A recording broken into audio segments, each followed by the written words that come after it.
The wind in the San Augustine Basin did not blow so much as it scoured. It carried the taste of alkali dust and the metallic scent of dried sage, stripping the moisture from a man's skin until he felt as brittle as the dead grass under his boots. The sky above was a vast, blinding expanse of blue that felt less like a ceiling and more like a judgment, stretching over a landscape where the mountains in the distance looked like the broken, jagged teeth of an old wolf. Elias Thorne stood by the warped railing of his corral, watching the horizon where the heat shimmer made the earth look like it was dissolving into water. It was a lie. Of course, there was no water out there, only hard-pan clay and the kind of silence that drove lesser men to talk to their horses until they forgot how to speak to people. Elias was 34 years old, though the sun had carved deep lines around his eyes that made him look older. He was a man built of wire and rawhide, competent in the way a tool is competent, worn smooth by use and purpose. He had been on this patch of land for 7 years. He had come here with a wife named Sarah and a dream of cattle that would grow fat on the high desert grass. The grass had withered in the drought of 72, and Sarah had withered with a fever the winter after. Now, the ranch survived by stubbornness more than luck. Elias stayed because leaving felt like an admission that the land had beaten him, and Elias Thorne did not know how to yield. He pulled the brim of his hat lower against the glare. To the east lay the town of Salt Lick, a festering sore on the edge of the territory. It was a collection of raw lumber buildings and canvas tents that clung to the side of a dry wash, a place where civilization had stopped to catch its breath and then died of dysentery. Elias avoided it when he could. The town was built on a social order defined by who belonged and who did not.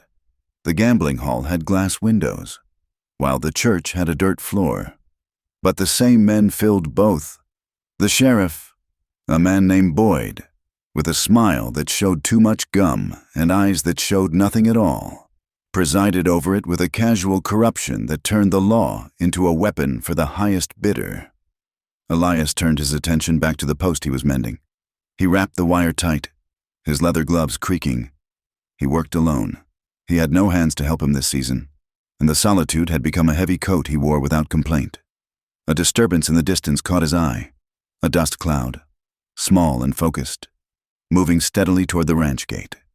Elias did not reach for the Winchester leaning against the barn wall, but he shifted his weight so that he was no longer leaning. He watched the rider approach. It was a mule train, small and efficient. The lead rider sat on a piebald mare, moving with the easy, fluid grace of a man who had spent more life in a saddle than on a chair. It was Chato. The Apache trader was a figure of practical mystery in the borderlands. He moved between the army forts, the reservation lines, and the remote ranches, trading information as often as he traded goods. He was a man who survived by being useful to everyone and trusted by no one. He wore a faded blue army coat over buckskins, and his dark eyes were constantly moving, reading the terrain, the wind, and the tension in Elias's shoulders. Chato pulled the mare up 10 yards from the fence. The pack mule behind him lowered its head, blowing dust from its nostrils. Elias nodded once. "Chato." "Thorne," the trader replied. His voice was like grinding stones. "Water?" "It was the custom. You did not deny a man water in this country, not unless you were at war. And even then, sometimes you gave it before you killed him." Elias gestured to the trough near the windmill. "Help yourself. Pump is drawing good today." Chato dismounted, his movements stiff but controlled. He led the animals to the water, letting them drink but pulling them back before they gorged themselves sick. He took a long drink from the ladle himself, wiping his mouth with the back of a hand that was scarred and stained with dust. "You are alone," Chato stated. It was not a question. "Usually am," Elias said. "You didn't ride out here to check my census." Chato looked at the house, then back to the empty horizon. "No, I have a problem. I thought perhaps you are a man who can solve problems that require silence." Elias felt a tightening in his gut. Complications in the territory usually involve the law, or the lack of it, and neither ended well. "I have enough troubles. Chato, if you have stolen goods, keep riding." The sheriff has been looking for a reason to come out here. Not stolen, Chato said. He walked back to the pack mule. There was a second animal behind it, a small paint horse that Elias had not noticed at first because it was standing in the mule's shadow. On the horse sat a figure wrapped in a heavy, filthy wool blanket. This is a transaction, but not the kind for the general store. Elias narrowed his eyes. What is it? Chato reached up and pulled the blanket back. Elias felt the air leave his lungs. It was a woman, or rather, it was a girl who had been aged into a woman by violence. She looked to be perhaps 20 years old, though it was hard to tell through the grime on her face. Her hair was a matted tangle of dark knots. Her dress was torn at the shoulder, revealing skin that was bruised a mottled purple and yellow. Her wrists were bound to the saddle horn with rawhide strips that had cut into the flesh. But it was her eyes that stopped Elias. They were dark, wide, and utterly frantic. They darted from Elias to the horizon, to the barn, to the ground, never settling, vibrating with the terrified energy of a creature that knows it is about to be hurt. She flinched when Chato moved his hand near her, a sharp, violent jerk of her head that spoke of habit. What is this? Elias asked, his voice dropping to a low, dangerous rumble. You trading in slaves now? Chato. I am trading in survival, Chato said, his face impassive. He reached into his coat and pulled out a folded, greasy piece of paper. He held it out. Elias took it. It was a bond note, scrawled in poor handwriting but stamped with an official-looking seal from a magistrate 3 counties over. It detailed a debt of $500 and listed the bearer's right to labor and custody of 1 female indentured servant until such debt was paid. It was a legal fiction, the kind used to traffic women through the mining camps and timber towns where the law turned a blind eye. I took this from a man near Chloride, Chato explained. He was dead. I did not kill him, but I did not mourn him. She was with him, tied to his wagon. So you brought her here? Elias crumpled the paper in his fist. Take her to the fort. Take her to the marshal. The army will see an Indian with a white woman and hang me before I speak, Chato said simply. If I take her to Salt Lick, to your sheriff, look at her. Rancher. Do you think Boyd will liberate her? Or will he see a piece of property that has lost its owner? Elias looked at the woman again. She was staring at his boots. Her breathing was shallow and rapid. Her lip was split, a fresh wound that had scabbed over and cracked again. She looked half feral, reduced to raw nerve and instinct. She is known as the biter, Chato said. He sounded almost amused, but his eyes were grim. Men have been selling her fear for profit, passing the bond, using her. She has learned that the only way to keep a piece of herself is to hurt what touches her. Why bring her to me? Elias demanded. I am not a savior. Chato, I am trying to keep cattle alive on dust. Because you are not cruel, Chato said. And because you are alone. You can hide her until she is human again. Or until you can move her north to a place where the law is real. And if I say no? Chato shrugged. Then I leave her in town on my way out. I cannot keep her. It is death for me. I will sell the bond to the saloon keeper. He will pay well. The threat hung in the hot air between them. Elias looked at the woman. If Chato took her to Salt Lick, she would be meat. The town would consume her. The sheriff would likely uphold the bond just to get a cut of her earnings in the back rooms of the gambling hall. Elias felt a cold anger rising in his chest, a familiar fury at the way the world ground the weak into the dirt. He hated this. He hated the trap Chato had sprung on him, but he looked at the woman's wrists, raw and bleeding, and he knew he was caught. He could not stomach what would happen if he turned away. The ghosts of his own failures, the family he hadn't been able to save from the fever, rose up in the silence. How much? Elias asked. The words tasted like bile. For the trouble? For the risk of transport? Chato calculated. $300. I am not buying a person, Elias snapped, his jaw tightening until his teeth ached. I do not buy people. Call it what you want, Chato said. But you must buy the paper. If you do not hold the bond, the next man who comes looking for her can take her legally. You buy the paper to kill the paper. Elias turned on his heel and marched into the small ranch house. He went to the iron box hidden beneath the floorboards under his bed. It was his seed money, his emergency fund, the savings meant for a new well. He counted out the heavy gold coins and the stack of worn banknotes. $300. It was a fortune. It was enough to buy 100 head of good cattle. He walked back out and shoved the money into Chatto's hand. "Give me the bond." Chatto nodded, counting the money quickly before tucking it away. He smoothed the crumpled paper Elias had dropped and handed it back. Then he walked to the woman's horse. "Enjoy. Rancher," Chatto said, stepping back and gathering his reins. "She bites." It was not a jest. It was a warning delivered with the flat certainty of a man who had seen the scars. Chatto mounted his horse. "I will ride south, if anyone asks. I sold a mule in Tucson. Good luck, Thorn." The trader did not look back. He kicked his mare into a trot and disappeared into the shimmery heat, leaving Elias standing in the dust with a feral woman tied to a strange horse. Elias stood still for a long moment.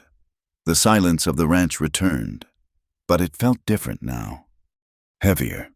He approached the horse slowly. The woman watched him, her body tense, every muscle coiled. She did not plead. She did not cry. She watched him the way a wolf in a trap watches the hunter's knife. "I'm going to cut you loose," Elias said softly. He kept his hands where she could see them. "I'm not going to hurt you." She did not blink. Elias drew the knife from his belt. She flinched, shrinking back against the saddlebags. He paused, letting her see that he wasn't advancing. "Just the ropes," he said. "Just the ropes." He moved in.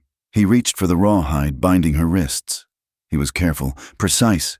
He sliced through the leather, freeing her hands. "You can get down now," he said, taking a half-step back. "I'll help you." She sat there, frozen. Elias sighed. She was likely stiff from the ride, dehydrated, and terrified. He stepped closer, reaching up to offer his hands to steady her descent. "Come on, I've got you." His hands touched her waist. The reaction was instantaneous. She exploded into motion, a blur of rage and desperation. She didn't pull away. She lunged. Her head snapped down, and her teeth sank into the meat of Elias's forearm, right above the wrist. It wasn't a nip. It was a clamp. She bit down with all the force of a cornered animal fighting for its life. "Damn it!" Elias shouted. The pain was searing, hot and immediate. He staggered back, instinctively jerking his arm away. She held on for a split second, then released, tumbling from the saddle and hitting the dust in a crouch. She scrambled backward, crab walking away from him, her chest heaving. Elias clutched his arm. Blood welled up thick and dark, running down over his hand and dripping onto the dry earth. The bite was deep. She had nearly taken a chunk out of him. He looked at her. She was 10 feet away, backed up against the water trough. Her lips were pulled back, her teeth stained with his blood. She was shaking, but her eyes were defiant. She expected him to strike her. She was waiting for the boot, the fist, the whip. She braced herself for it. Elias stood there, his chest heaving, the adrenaline pounding in his ears. The anger flared white-hot, the instinct to lash out at the thing that had hurt him. He saw the expectation in her eyes. She knew men. She knew what men did when they were hurt. He took a deep breath, forcing the air into his lungs, forcing his heart to slow. He looked at the blood on his arm, then at the terror beneath the rage in her face. He did not raise his hand. "All right," he said, his voice rough but steady. He didn't move toward her. He stayed where he was. "All right." The woman blinked, confusion flickering through her panic. He hadn't hit her. Elias pulled a bandana from his back pocket and wrapped it tightly around his arm, tying the knot with his teeth in his good hand. "You made your point," he said. "You don't want to be touched. I won't touch you." He turned his back on her, a deliberate choice, exposing his neck to show he didn't view her as a combatant, and walked to the saddlebags on the horse she had ridden. He pulled out a canteen and a tin cup. He poured water into the cup and set it on the ground halfway between them. "Drink," he said. He walked away, heading toward the barn to get the medical kit he kept for the horses. He didn't look back to see if she took it. The afternoon wore on, the sky turning the color of bruised iron as the sun began to dip toward the mountains. The wind picked up, colder now, biting through the thin cotton of Elias's shirt. When he emerged from the barn, his arm bandaged properly and smelling of carbolic acid. The woman was still by the trough. The cup was empty. She was watching him, tracking his movement across the yard. "Wind's coming up," Elias said. He stopped a safe distance away. "It'll freeze tonight. You can't stay out here." She didn't move. "I have a bunkhouse," he said, pointing to a small, weathered structure near the main house. It was where he had stayed when he first built the place, before Sarah arrived. "It's got a stove and a bed. I'll put wood in there. You can bar the door from the inside." He saw her eyes shift to the building. She was weighing the trap against the cold. "I won't come in," Elias said. "You have my word. Not that it means much to you." He walked to the bunkhouse, leaving the door wide open.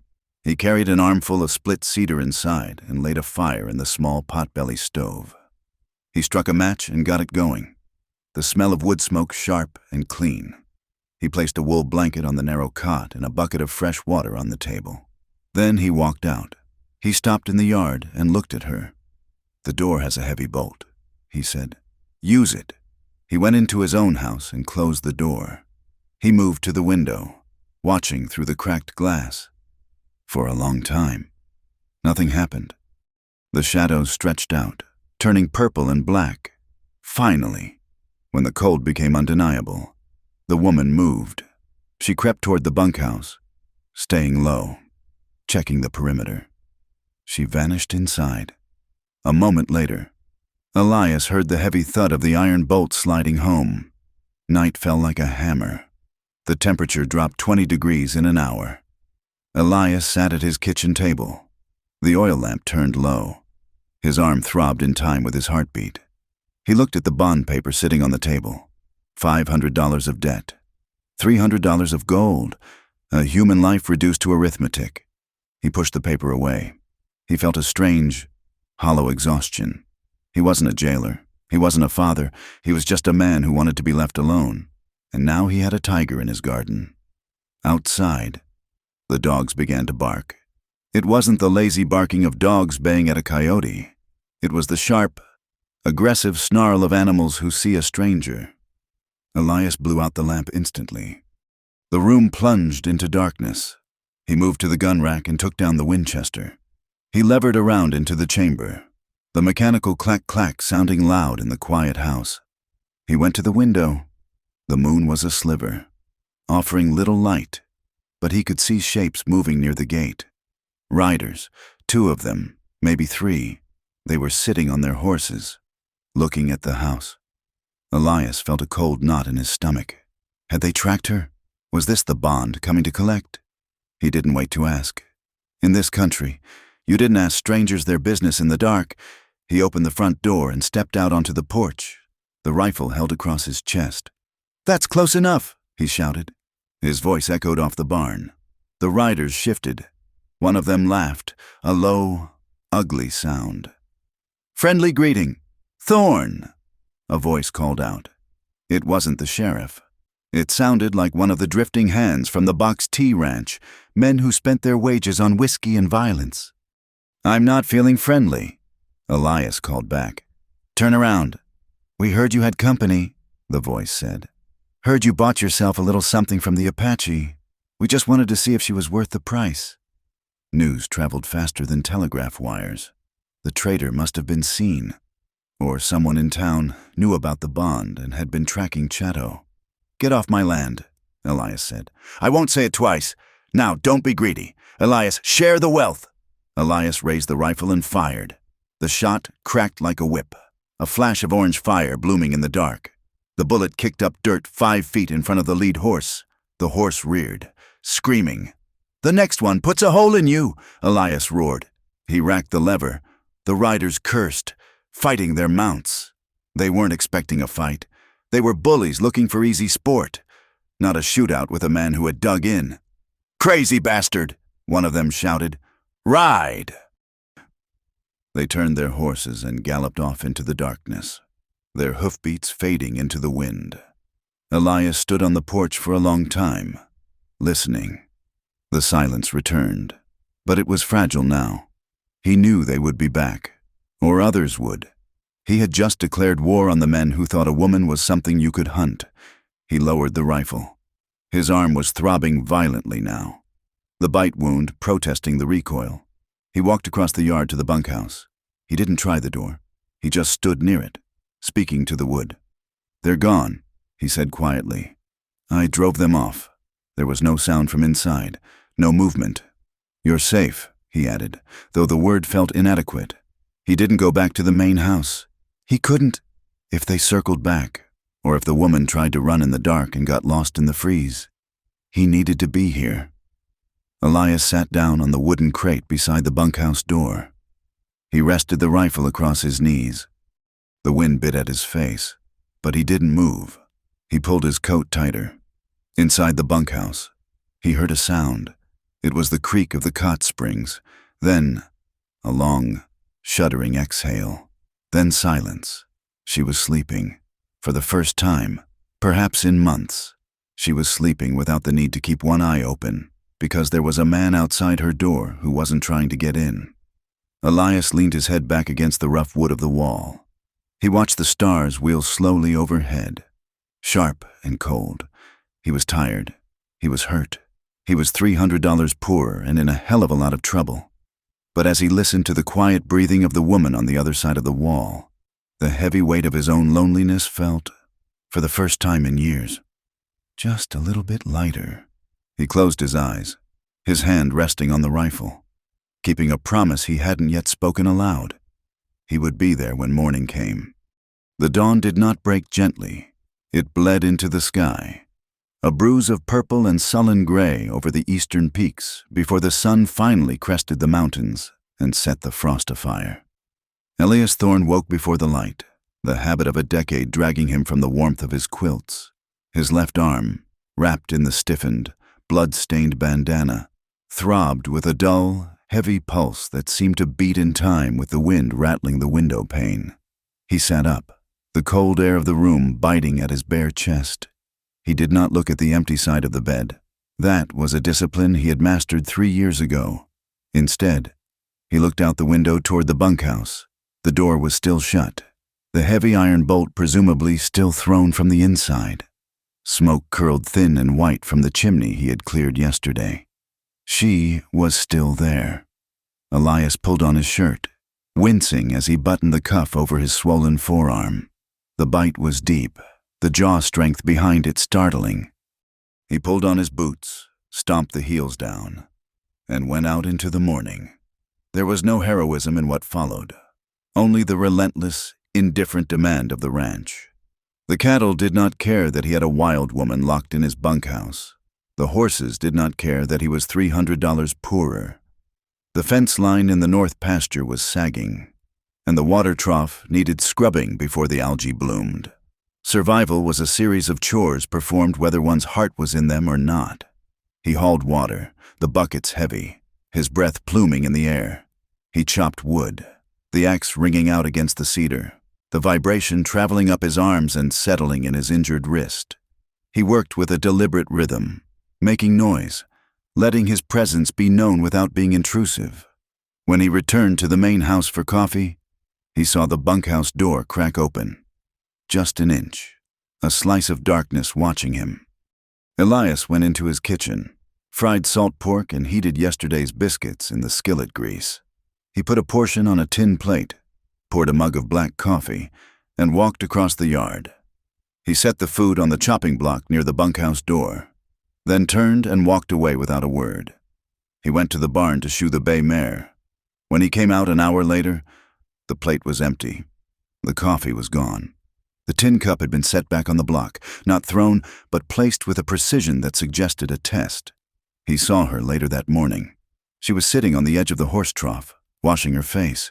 She stopped when she saw him, water dripping from her chin, her body going rigid. She did not run, but she tracked him. She watched his hands. She did not look at his face, did not meet his eyes. Her gaze was fixed entirely on his hands, whether they were open or closed, whether they held a tool or a rope. Elias paused by the gate, tipping his hat. "Morning," he said. She said nothing. She wiped her face with the sleeve of the oversized wool shirt he had left for her. It swallowed her small frame, making her look like a child playing dress-up. Until you saw the eyes, they were old eyes. He noticed something else. As she lowered her hand, a glint of metal flashed near her waist.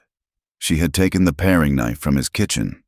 It was a dull little thing, barely good for peeling potatoes, but she had it tucked into the rope she used as a belt, hidden under the shirt tails. Elias looked at the bulge of the handle, then looked away. He did not ask for it back. If a dull blade made her feel like she owned her own skin, she could keep it. "I'm going to check the north fence," he said, speaking to the air between them. "I will be back by sundown. There is stew in the pot on the stove. Help yourself." He rode out, leaving her standing in the center of the yard, a small, fierce figure against the immense, crushing emptiness of the basin. Days bled into a week. A routine established itself. Fragile as spun glass, she existed in the periphery of his life, a shadow that moved when he wasn't looking. She ate only when she was alone. He would find the pot lid moved, the ladle dripping, but he never saw her lift the spoon to her mouth. The silence between them began to feel like a physical weight. On the fourth evening, Elias sat on the porch, mending a bridle. She was sitting on the steps of the bunkhouse, 20 yards away, whittling a piece of sagebrush with a stolen knife. "I need to call you something," Elias said. He didn't look up from the leather. The paper didn't have a name, just a description. Her hand stopped moving. The knife hovered over the wood.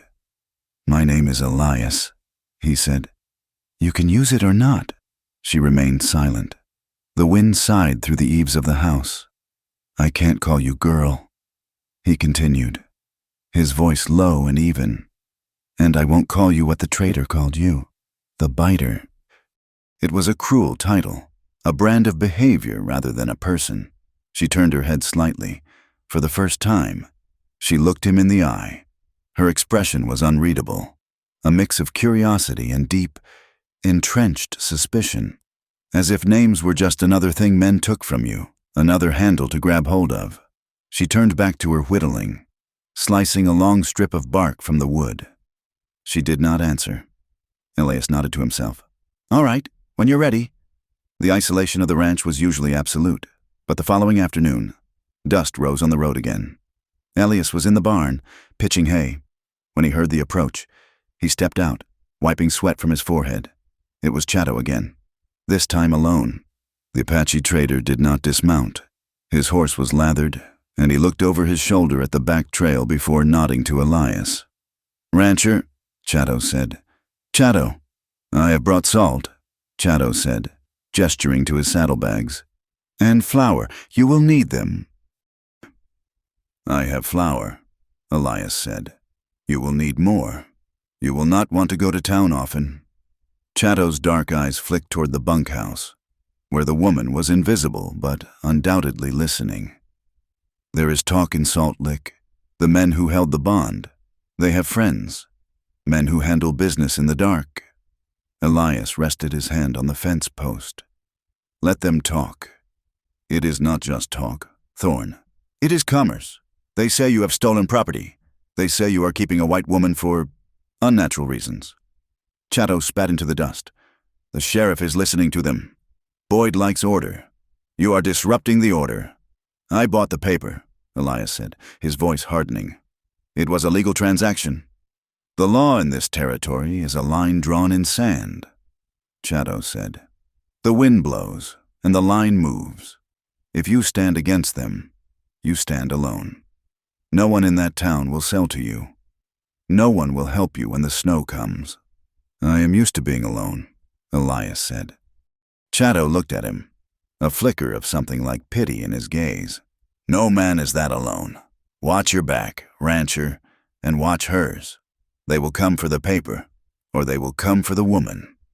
Chato dropped a small sack of salt and a bag of flour by the gate.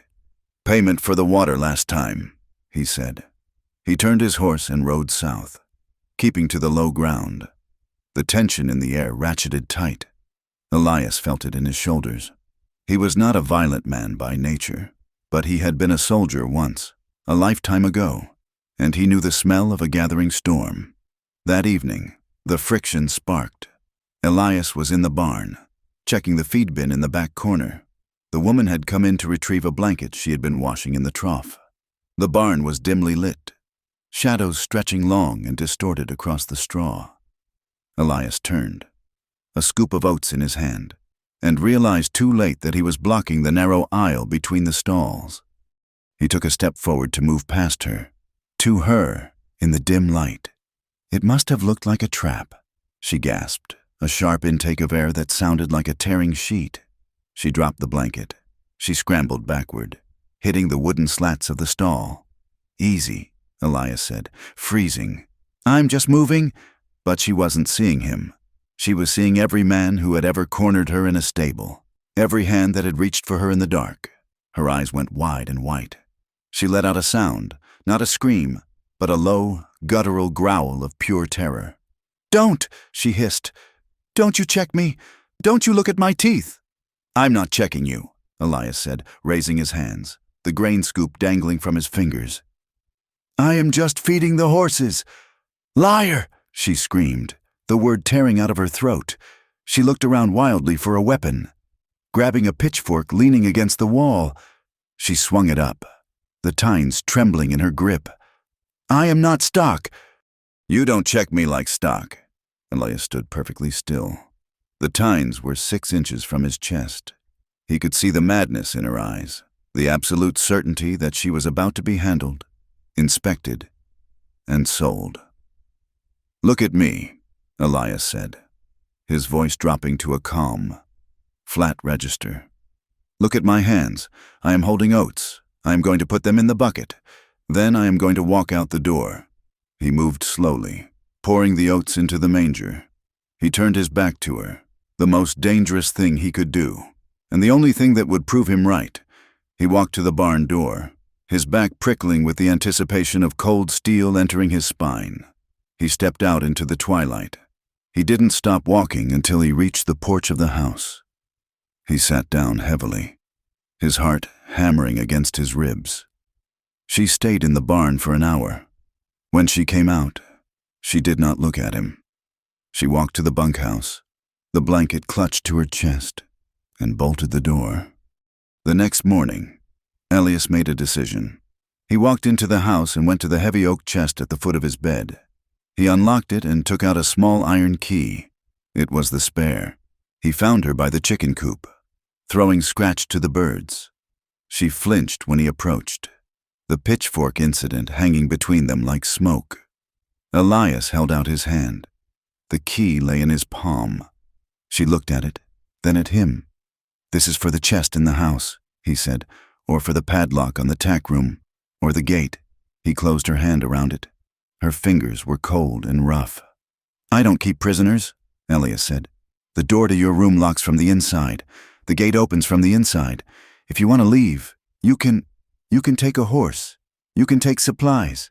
If you want to stay, no one touches you without your say. Not me, not anyone."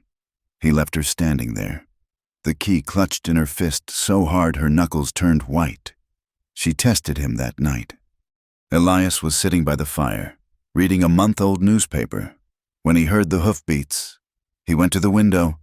In the moonlight, he saw her. She had saddled the paint mare, the one she had arrived on. She was riding bareback, leaning low over the horse's neck, galloping toward the open gate and the road beyond. Elias watched her go. He did not run for his horse. He did not shout. He went back to his chair and repacked his pipe. He waited.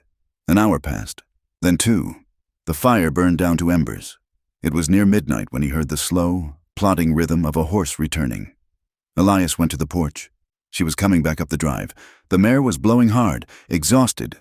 The woman sat slumped on its back, shivering violently. She had ridden out into the dark, into the vast, indifferent silence of the high desert, and realized the truth. There was nowhere to go. There was no family waiting for her. There was no town that would take her. There was only the cold, the wolves, and the men who were hunting her. She stopped the horse near the porch. She looked at Elias, her face streaked with dust and dried tears. She waited for the scolding. She waited for him to tell her she was ungrateful, stupid, owned. Elias walked down the steps. He took the bridle gently. "Put her in the stall," he said softly. "Rub her down good, or she'll cramp up." He turned and walked back into the house, leaving the door unlocked. It was a turning point. The next day, she began to work. It wasn't asked of her, and she didn't ask for permission. She simply started doing things. She swept the bunkhouse. She mended a tear in one of his grain sacks. She fed the chickens, moving among them with a strange, quiet gentleness. Competence became her armor. When she was working, she wasn't a victim. She was a force. She kept her distance, eating her meals on the steps while he ate inside. But the air between them lost some of its static charge. Then came the day the flour ran out. Elias knew they had to go to town. He couldn't leave her alone at the ranch, not with the riders from the other night still out there. And he couldn't leave her locked up. "I'm going to Salt Lick," he told her one morning. "We need supplies. You're coming with me." Panic flared in her eyes, but she swallowed it. She nodded once. She went to the bunkhouse and came out wearing the heavy canvas coat he had given her. The collar turned up to hide her face. She had the knife in her belt. The ride to town was silent. The landscape was greening slightly with the spring sage, but the town of Salt Lick looked as brown and desolate as ever. As they rode down the main street, heads turned. Men on the boardwalk stopped talking to stare. Women in bonnets crossed the street to avoid them. "That's him," someone muttered. "That's the one. Keeps a squaw woman," another whispered, though she was white. To them, her trauma made her savage. Her association with the traitor made her other. Elias kept his eyes forward, his jaw set. He tied the horses at the rail outside Miller's general store. "Stay close," he murmured. They went inside. The store smelled of pickle brine and sawdust. Miller, the proprietor, was behind the counter. He was a balding man with a face like a dried apple. He stiffened when they walked in. "Elias," Miller said, not offering a hand. "Miller, need a sack of flour and coffee. Sugar if you have it." Miller looked at the woman. She was standing by a barrel of nails, her head down, her body tight. "I can sell you the flour," Miller said loudly. "But I don't want trouble in here. Best you take your business outside." Elias felt the heat rise in his neck. "My money is the same color as anyone else's. It ain't about the money, Thorne. It's about decent folk not wanting to mix with—" The door banged open behind them. A group of 3 men stumbled in, smelling of cheap whiskey and sweat. It was midday, but in Salt Lick, time was relative to the bottle.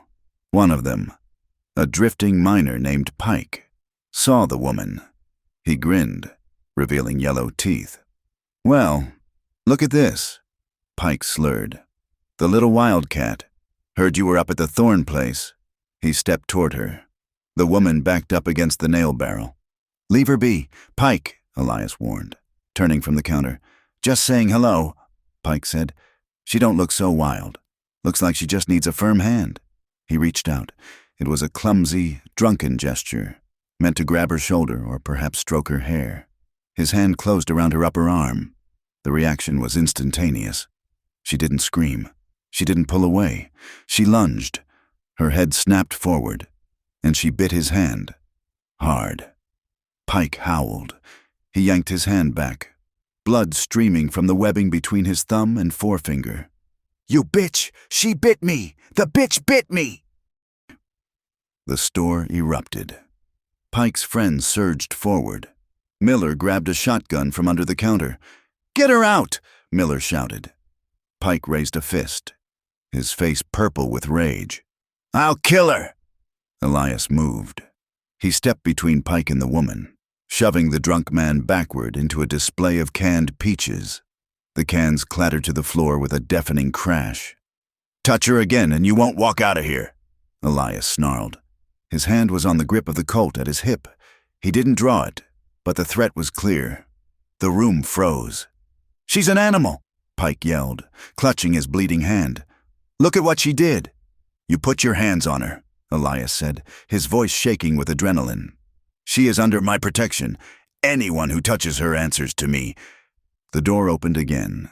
Sheriff Boyd stepped in, his thumbs hooked in his gun belt. He took in the scene, the spilled cans, the bleeding miner, the woman crouching behind Elias with her knife now drawn. "Trouble, Elias?" Boyd asked pleasantly. "Self-defense," Elias said. "Pike grabbed her. She bit me," Pike screamed. Boyd looked at the woman. He looked at the blood. He looked at Elias. "Seems like you're bringing a lot of chaos into my town." "Thorn," Boyd said. "Folks don't like it. Folks say you're harboring a dangerous lunatic." "She's not a lunatic. She's scared. She draws blood again, Elias, and I lock her up. And maybe I look into your land claim. Maybe I find some irregularities." Boyd's smile didn't reach his eyes. "Do the sensible thing. Send her away. Or give her to someone who knows how to break a horse." Elias stared at the sheriff. The corruption was naked in Boyd's face. He was one of them. "Let's go," Elias said to the woman. He backed out of the store, keeping his body between her and the men. They reached the horses, mounted, and rode out of town under a hail of stares and spits. The ride back was brutal. The sun felt like an accusation. When they reached the ranch, the woman slid off her horse and ran into the bunkhouse, slamming the door. Elias spent the evening pacing the main house. He felt the walls closing in. He had publicly claimed her now. He had drawn a line in the dirt. There was no going back to the quiet life he had before. Night fell. The wind howled around the eaves. Elias built a fire in the hearth. He sat in his chair, unbuttoning his sleeve. His own bite wound, the one from the first day, was aching from the tension of the ride. He rolled up the sleeve. The skin was angry and red, the teeth marks still vivid scabs. He dipped a rag in hot water and whiskey and began to dab at it. The front door opened. He looked up, startled. She stood there. She had left the safety of the bunkhouse. She walked into the room, her movement stiff but determined. She stopped across the fireplace from him. She looked at the wound on his arm, the mark she had made. Then she looked at his face. For a long time. Only the crackle of the wood broke the silence. "Why?" she asked. Her voice was raspy, unused to forming words. It was the first time she had spoken a clear question. "Why what?" Elias asked gently. "You stood in front of me. I told you, no one touches you." She looked at the fire. "Don't pretend you are kind," she said, the words bitter and sharp. "Kind men don't buy women." Elias stopped cleaning his arm. He looked at her, seeing the layers of betrayal that had built that sentence. "I didn't buy you to save myself," he said. He spoke clearly, without looking away. "And I didn't buy you to own you. I bought the paper because if I didn't, Chatto would have left you there, and I couldn't watch that happen." He leaned forward, elbows on his knees. "I bought time, that's all. I don't know how to fix what happened to you. I don't know if anyone can, but I promise you this, I won't add to it." She stared at him, searching for the lie. She looked at the blood on his arm, the weapon he hadn't used against her, the door he had left unlocked. She took a step closer to the fire, shivering slightly, not from cold, but from the terrifying proximity of a man who wasn't hurting her. "I can't go anywhere," she whispered. "The snow is coming." "I know," Elias said. "I will stay." She said it was a negotiation. "Until the winter breaks, until the passes are clear." "All right," Elias said. "Until winter breaks." "You stay on your side," she said, pointing to the space between them. "I will." She nodded. She turned to go back to the bunkhouse, then stopped at the door. She looked back at him, a strange, confused expression on her face. "My name is Sarah," she said. The name hit Elias like a physical blow. It was his dead wife's name. "No," she corrected herself quickly, seeing his face. "No, that was before. I am not Sarah anymore." She paused, thinking, I don't know." "We'll find it," Elias said, his voice thick. "We'll find a name." She slipped out into the night. Elias sat by the dying fire for a long time. He listened to the wind. He thought about the winter coming, the snow that would trap them here together. He thought about the way she had looked at him in the store, fierce and terrified, and the way she had looked at him just now. He felt a tightening in his chest that had nothing to do with fear. It was a dangerous, jagged feeling. It was want, not the want of possession, but the want of connection, the want of another soul in the empty house. And that, he knew, was more dangerous than any sheriff or any bite. The winter came down from the north like a curtain of white iron. It began in November with a sky that turned the color of a bruised plum, and by December, the San Augustine Basin was buried under 3 feet of snow. The wind howled around the corners of the ranch house, a ceaseless, mournful keen that sounded like the voices of the lost. The world outside shrank until it was just the house, the barn, and the narrow, shovel-cut trench of a path that connected them. The ranch became an island. The indifference of the landscape turned into active hostility. If a man lost his way between the porch and the corral in a whiteout, he could die 50 feet from his own hearth. Elias Thorne and the woman lived in this suspension. The bunkhouse, though sturdy, was too drafty for the sub-zero nights, and after the first heavy blizzard, Elias had moved a cot into the kitchen of the main house. He slept in his bedroom with the door closed. She slept in the kitchen near the stove, with the back door barred and a chair wedged under the handle. They were 2 ghosts haunting the same small castle, circling each other in the warmth. The confinement forced a proximity that stripped away defenses. Elias saw the shape of her trauma in the small, involuntary flinches that governed her day. One evening, Elias sat by the fire mending a bridle. He was humming, a low, absent-minded sound, a hymn his mother used to sing, Rock of Ages. The woman was across the room, shelling dried beans into a bowl. As the melody became recognizable, she froze. The bowl slipped from her lap, shattering on the floor. Beans scattered like buckshot. She scrambled backward, pressing herself into the corner of the room, her hands over her ears, her eyes squeezed shut. She was rocking, muttering something unintelligible. Elias stopped instantly.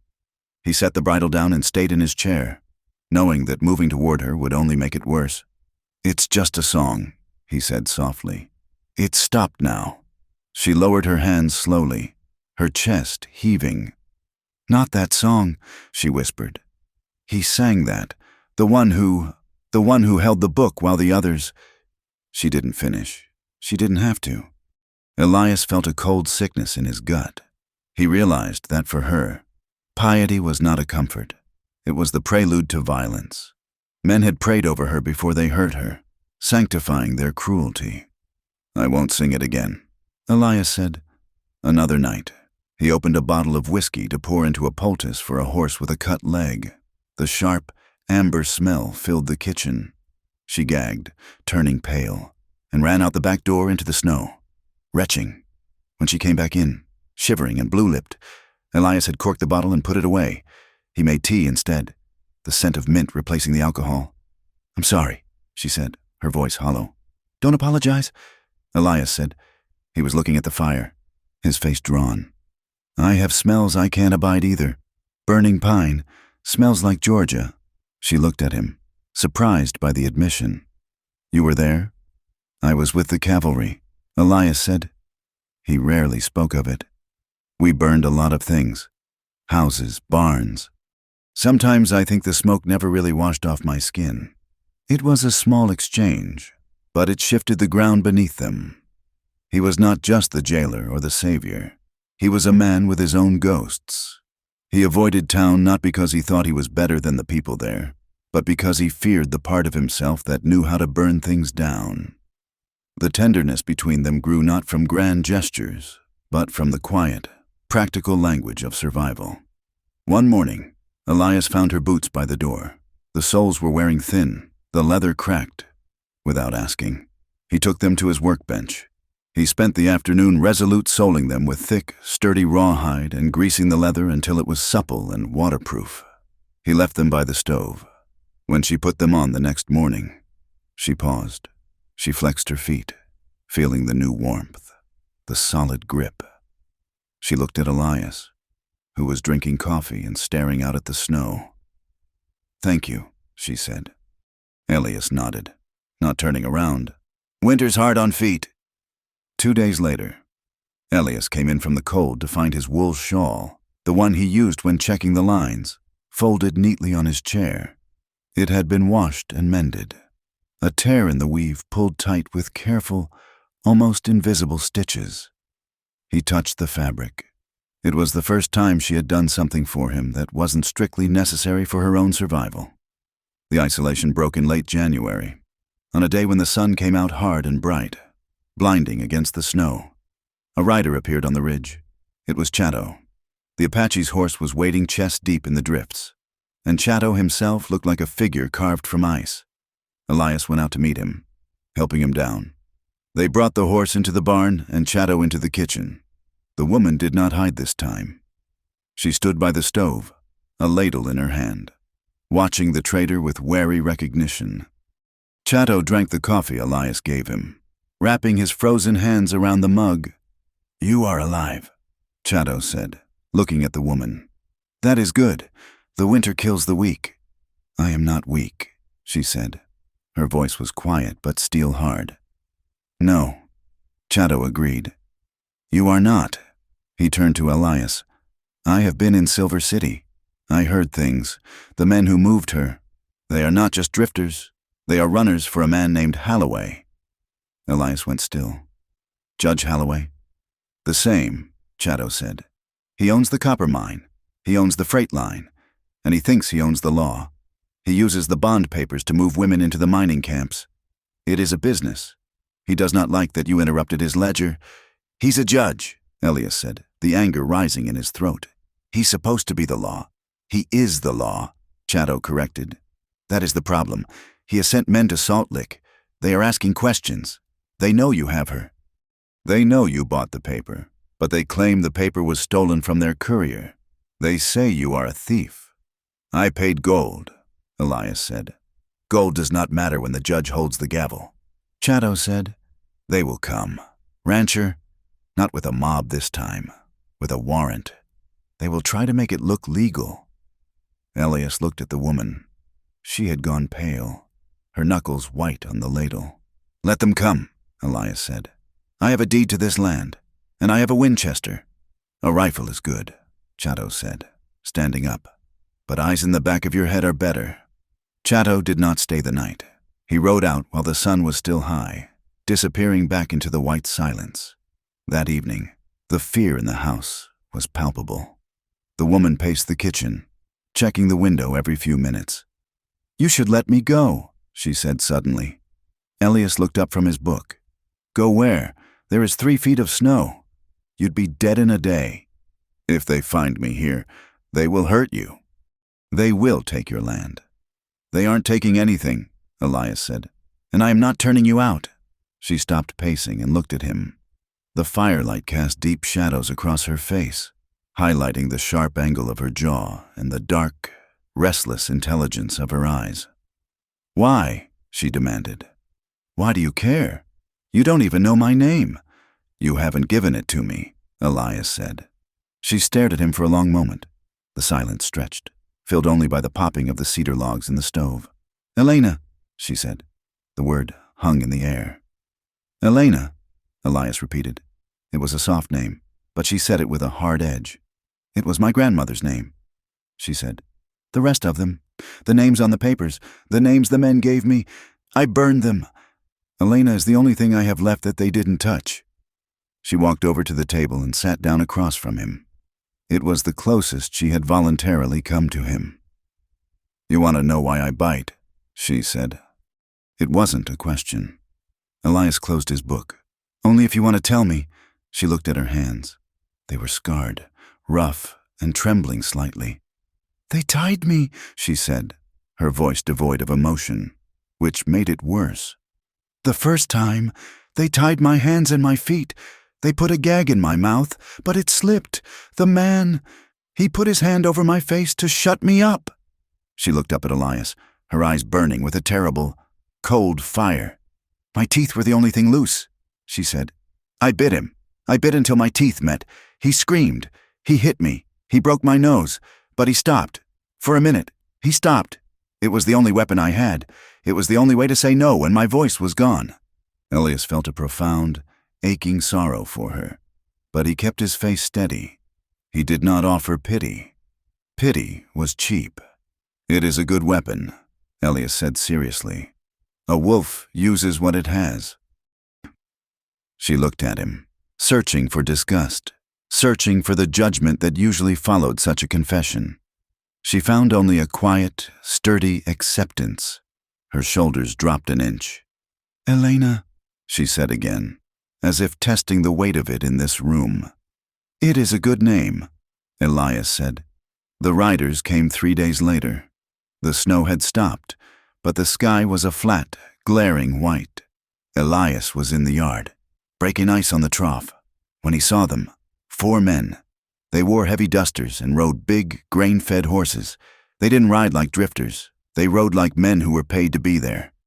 Elias dropped the axe and walked to the porch where his rifle leaned. Elena was inside. He heard the bolt of the door slide home. The riders fanned out in the yard.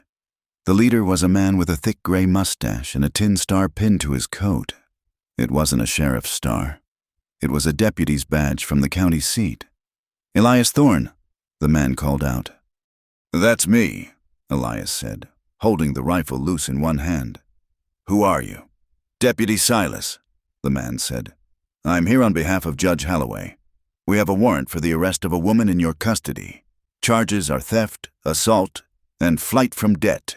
He pulled a folded paper from his coat. "That paper is worth less than the snow it's printed on." Elias said, "She isn't property, and the debt was paid. I have the receipt." "The receipt is for a bond that was stolen," Silas said, smiling thinly. "You bought stolen goods. Thorne, that makes you an accessory. Now, bring her out, and we might forget to arrest you, too." "She isn't coming out," Elias said. "Then we're coming in." Silas nodded to the men on his left. They spurred their horses forward. "Don't do it!" Elias shouted, raising the rifle. He didn't want to shoot. Killing a lawman, even a crooked one, was a noose offense. He fired a warning shot over their heads, the crack echoing off the mountains. It was a mistake. They were waiting for it. As soon as Elias fired, the man on the right raised a shotgun and fired. The spread of buckshot caught Elias on the left side. It wasn't a direct hit, but pellets tore through his coat, shredding his shoulder and knocking him backward off the porch. He hit the frozen ground hard, the rifle skittering away from his hand. "Get him!" Silas yelled. 2 men dismounted, rushing toward Elias. He tried to scramble up, but his left arm was useless, burning with fire. One of the men kicked him in the ribs, flipping him over. A boot pinned his chest to the ground. "Stupid dirt farmer," the man sneered, drawing a heavy revolver. "You should have listened." The door of the house exploded outward. Elena stood there. She wasn't hiding. She held Elias's heavy Colt Dragoon pistol in both hands. The barrel was wavering, too heavy for her wrists, but her eyes were wide open. "Get off him!" she screamed. The man standing over Elias laughed. "Look at that! The little biter wants to play." He started to turn his gun toward her. Elena didn't freeze. The trauma that had paralyzed her for so long collided with a new, desperate need, the need to protect the one place, the one person that hadn't hurt her. She fired. The recoil nearly threw her back into the doorframe. The bullet went wide of the man's chest, but clipped his shoulder. He howled, dropping his gun and clutching his arm. The second man on the ground hesitated, shocked. "I'll kill you!" Elena shrieked, cocking the hammer again with a trembling thumb. "I'll kill you all!" She looked like a demon, hair wild, eyes manic. She stepped off the porch, the gun leveled. Silas, still on his horse, saw the situation turning. His man was down, the rancher was still moving, and the woman was shooting real lead. "Pull back!" Silas shouted. "Get him on the horse! Pull back!" The uninjured man grabbed his bleeding companion and dragged him toward the horses. They scrambled into their saddles. Elias rolled over, groaning, and reached for his rifle. He managed to prop himself up on one elbow. "Go!" he roared. Silas glared at them, his face twisted with promise. "This isn't over, Thorn! You just signed your own death warrant!" They wheeled their horses and galloped out of the yard, snow kicking up in rooster tails behind them. Silence crashed back down on the ranch. Elias lay in the snow, clutching his shoulder. Blood was seeping through his fingers, staining the white crust red. Elena stood in the yard, the smoking pistol hanging from her hand. She was shaking so hard she could barely stand. The adrenaline was fading, leaving the cold horror of violence in its wake. She had shot a man. She had stepped back into the world of blood. "Elena," Elias wheezed. She dropped the gun. She ran to him, falling to her knees in the snow. "You're hurt," she gasped, her hands hovering over his shoulder, afraid to touch him. "They shot you." "Help me up," Elias gritted out. "Get me inside." She got her shoulder under his good arm. She was small, but she hauled him up with a strength born of panic. They stumbled into the kitchen. She kicked the door shut and barred it. She got him to the chair. Elias slumped back, his face gray. "Whiskey," he whispered. "And the kit." She moved. She grabbed the bottle she hated, the one that made her sick, and the tin box of bandages. She didn't flinch at the smell this time. She poured a glass for him and drank a mouthful herself, grimacing but needing the fire. She cut his coat away. The shoulder was a mess of torn flesh and embedded lead, but the bone wasn't shattered. "I have to clean it," she said. Her voice was trembling. "Do it," Elias said. She poured the alcohol over the wound. Elias hissed through his teeth, his head tipping back, knuckles white on the chair arms. She worked quickly, cleaning the blood, picking out the pieces of wool and shot with tweezers.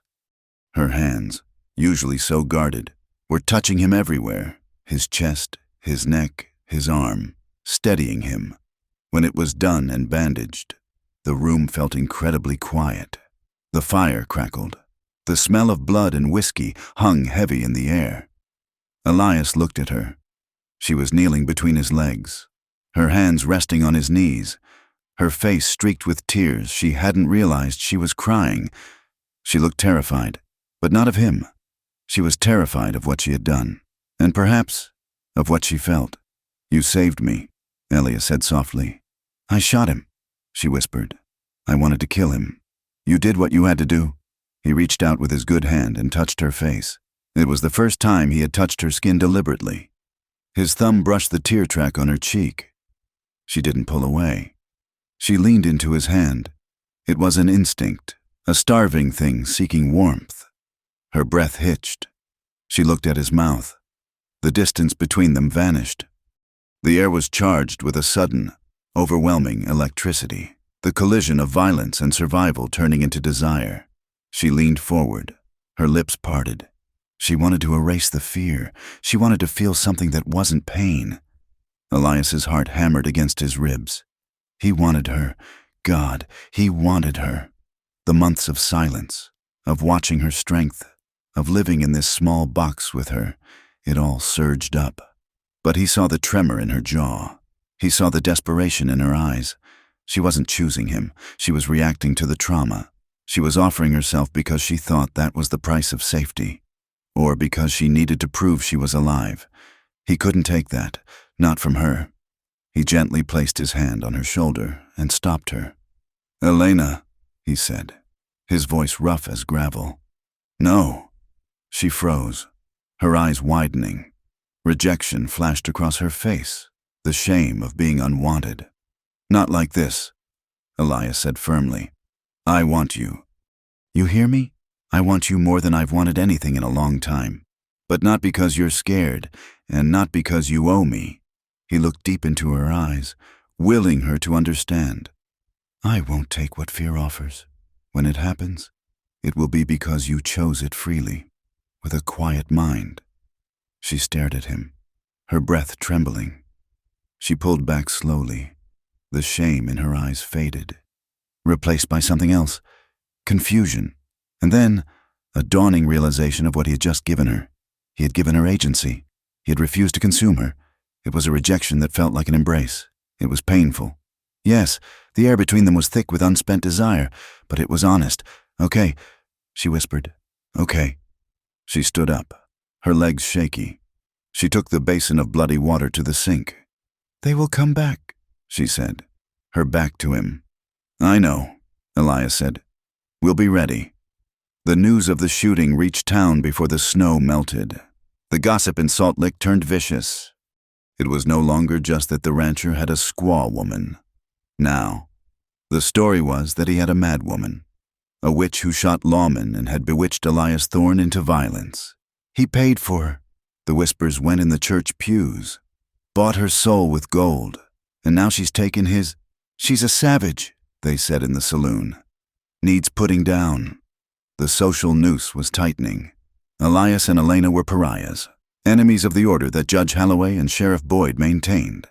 But inside the ranch house, the world had changed. That evening, for the first time since she arrived, Elena did not take her plate of stew to the bunkhouse, nor did she sit on the floor by the stove. Elias sat at the small kitchen table, his arm in a sling, eating awkwardly with his right hand. Elena ladled stew into her own bowl. She walked over to the table. She pulled out the chair opposite him. The wood scraped loudly against the floorboards. She sat down. She placed her napkin on her lap. She picked up her spoon. Elias looked up. Their eyes met across the simple pine table. There were no words needed. It was a small thing, eating dinner, but in the context of their war, it was a monumental victory. It was a declaration of equality. She was not a servant, not a captive, not a pet. She was the woman of the house, breaking bread with the man who had refused to master her. Pass the salt? Elias asked quietly. Elena reached out and slid the salt cellar across the table. Her hand brushed his for a second. Neither of them flinched. Outside, the wind howled again, but the house was warm, and for the first time, it felt like a home. The spring thaw arrived not with a promise of life, but with a vengeance of mud. The snow that had buried the San Augustine Basin for months collapsed into a heavy, weeping slush, turning the hard-packed road into a quagmire of adobe glue. The creek swelled into brown, frothing torrents that ate away at the banks, carrying deadwood and the carcasses of winter-killed deer. Elias Thorne and Elena rode into this sodden world out of necessity.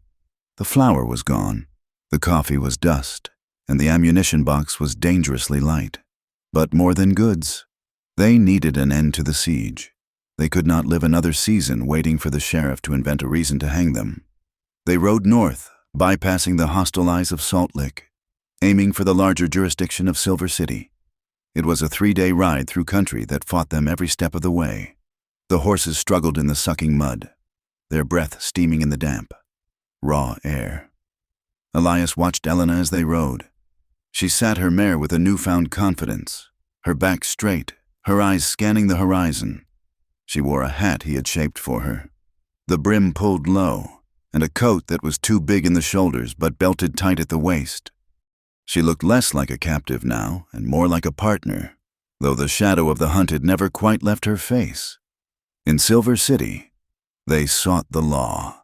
The United States Marshal's office was a brick building that smelled of stale tobacco and wet wool.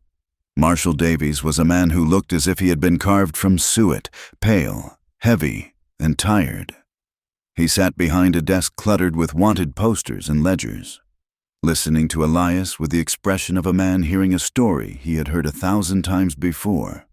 The bond was paid, Elias said, laying the receipt on the desk. I paid $300 gold to the trader. The debt is cleared. Judge Holloway's men are harassing us with forged warrants. Davies picked up the receipt with 2 fingers, as if it were soiled. He didn't look at Elias. He looked at Elena. She stood by the door, refusing to sit, her hand resting near the knife beneath her coat. This is the woman, Davies asked. This is Elena. Elias said, the paper says 1 female servant, indentured. Davies read from his own ledger. Mr. Thorne, you seem to be under a misunderstanding. A bond isn't just a debt. It's a contract of custody. You can't just buy the paper and burn it. The custody reverts to the court if the terms of service aren't met. She isn't in service, Elias said, his voice tightening. She is a free woman. Not according to Judge Holloway, Davies said, dropping the paper back onto the desk. The judge has filed a motion claiming you absconded with court property. He claims the traitor stole the bond. The traitor is an honest man. The traitor is an Apache, Davies said flatly. And you are a rancher with a questionable reputation who is currently harboring a fugitive. So you won't help, Elias said. I can't help. It's a civil matter until it becomes a criminal one. And if Holloway issues a federal warrant, I won't be helping you. Thorne, I'll be arresting you. Davies leaned forward. If you want my advice, send her back. Let her work off the time. It's better than getting hanged for kidnapping. Elena made a sound, a sharp intake of breath that sounded like a dry branch snapping. She turned and walked out the door. Elias snatched the receipt from the desk. You aren't the law, Davies, he said. You're just another clerk for the rich men. He followed her out. The street was busy with the midday trade. Freight wagons churned the mud, and miners fresh from the hills crowded the boardwalks. When Elena stepped out, the air seemed to change. She was known here, or at least her story was. The wild woman, the biter. Elias caught up to her. Elena, wait. She didn't stop. She was walking fast, her head down, trying to make herself small, trying to disappear into the gaps between people. But she couldn't. A woman in a silk dress, holding a parasol despite the gray sky, stopped in front of her. She was the wife of a merchant, the kind of woman who sat in the front pew on Sundays. She looked at Elena with a mixture of fascination and revulsion.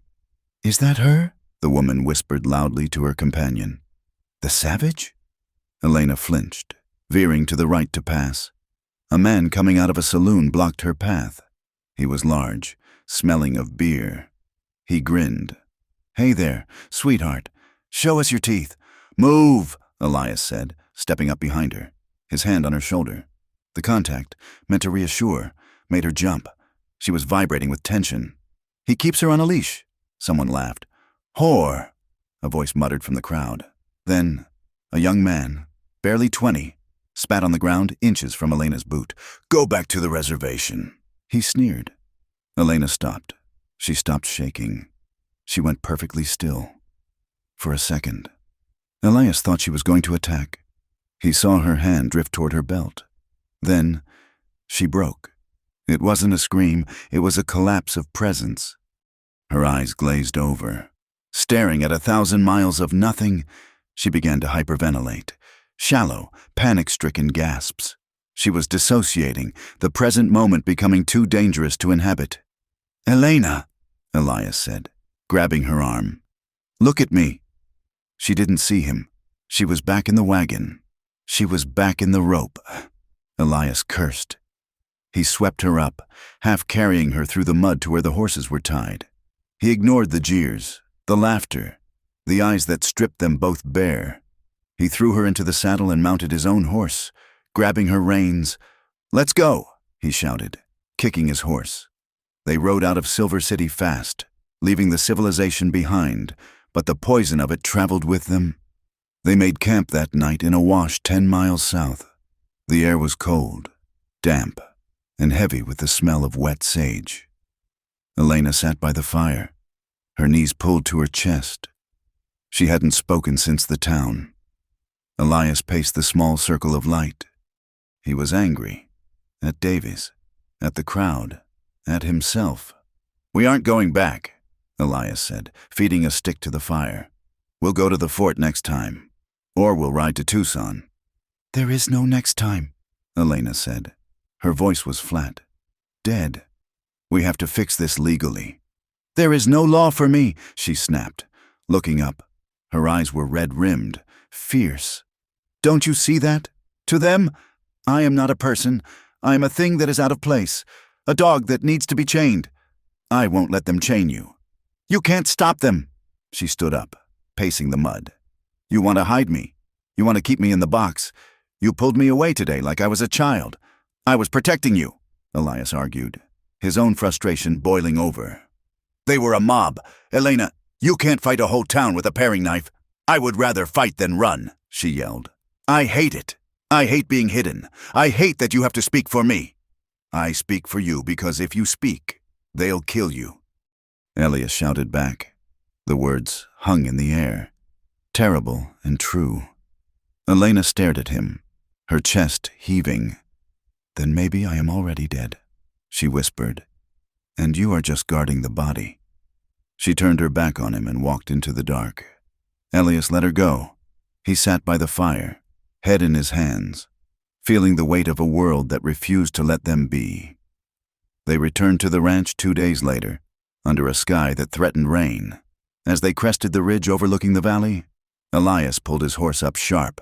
Something's wrong, he said. There was no smoke coming from the chimney. That wasn't unusual if the fire had died, but there was something else. The gate was standing wide open. The milk cow, a placid Jersey named Bess, was lying on her side in the middle of the yard. Stay here, Elias ordered, sliding his Winchester from the scabbard. No, Elena said, drawing her pistol. They rode down together, slow, weapons drawn. The silence of the ranch was heavy, pregnant with violence. They reached the yard. The cow had been shot. The chickens were scattered, some dead, others wandering aimlessly. The front door of the house was kicked in, hanging off one hinge, but it was the barn that stopped Elias's heart. Pinned to the barn door with a hunting knife was a piece of paper. It was the bond, or a crude copy of it, smeared with something dark, and hanging next to it, battered and unconscious but alive, was Chatto. The traitor had been strung up by his wrists. His face was a mask of bruises. Chatto! Elias vaulted off his horse. He ran to the man, cutting the ropes. Chatto slumped into his arms, groaning. They were waiting. Chatto wheezed, his eyes swollen shut. 3 of them, Holloway's men, looking for her. Where are they? Elias demanded, scanning the barn, the loft, the shadows. Not far. Chatto gasped. The crack of a rifle shot split the air. Elias's hat flew off his head. A second shot kicked up dirt by Elena's horse. Ambush! Elias roared. He dragged Chatto behind the water trough. Elena, get down! She was already moving, sliding off the mare as the horse bolted. She scrambled behind the woodpile. 3 men emerged from the tree line behind the house. They weren't lawmen. They were hired guns, dusters flapping, faces covered with bandanas. They had used the ranch as a trap. Give her up, Thorne, one shouted. And you can keep your miserable life. Elias levered his rifle and fired. He didn't aim for a warning this time. He aimed for the chest.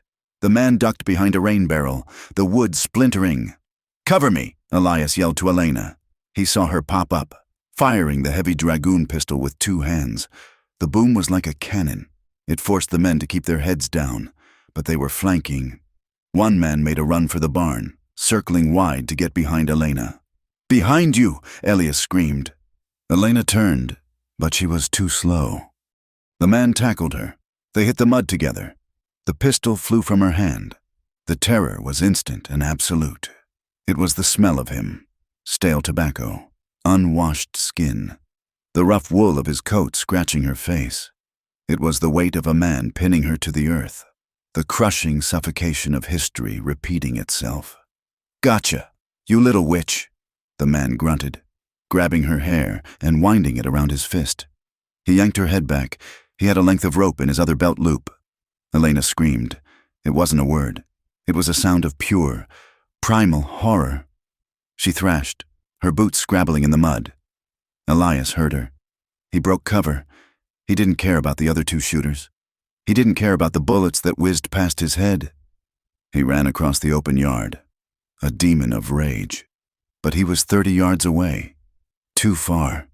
The man was tying her hands. He was laughing. Elena stopped screaming. Her vision narrowed to a tunnel. She saw the man's wrist near her face. The radius bone, the flesh. She didn't think. She lunged upward, not to escape, but to destroy. She bit him. She clamped her jaws onto his forearm with every ounce of strength she possessed. She felt the skin tear, the muscle give. She tasted the hot copper of blood. The man shrieked, a high, bubbling sound. Get off! God, get off! He let go of the rope to punch her, hammering his fist into the side of her head. Lights exploded behind her eyes, but she didn't let go. She locked her jaw. She was the wolf now. Elias hit them like a freight train. He didn't shoot the man. He used the butt of the rifle, swinging it in a savage arc that connected with the man's temple.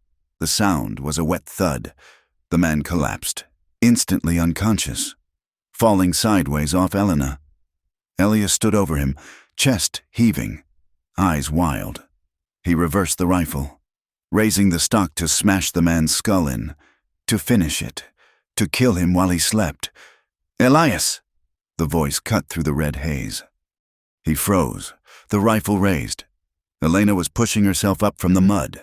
She was spitting blood, the man's blood. Her face was swelling where she had been hit. She looked broken and terrifying and beautiful. "Don't!" she gasped. "He touched you," Elias snarled, his voice unrecognizable. "He put his hands on you." "If you kill him like that," Elena said, her voice shaking, "you become them. You become Holloway." Elias looked at the man in the mud. Then he looked at the tree line where the other two attackers were mounting their horses, fleeing now that their advantage was lost and their leader was down. He lowered the rifle. He spat on the ground. He reached down and hauled the unconscious man up by his collar, dragging him to the fence. He used the man's own rope to tie him there, tight, so he would wake up in pain and waiting for the sheriff, if the sheriff ever came for justice. Then he turned to Elena. She was sitting in the mud, hugging her knees.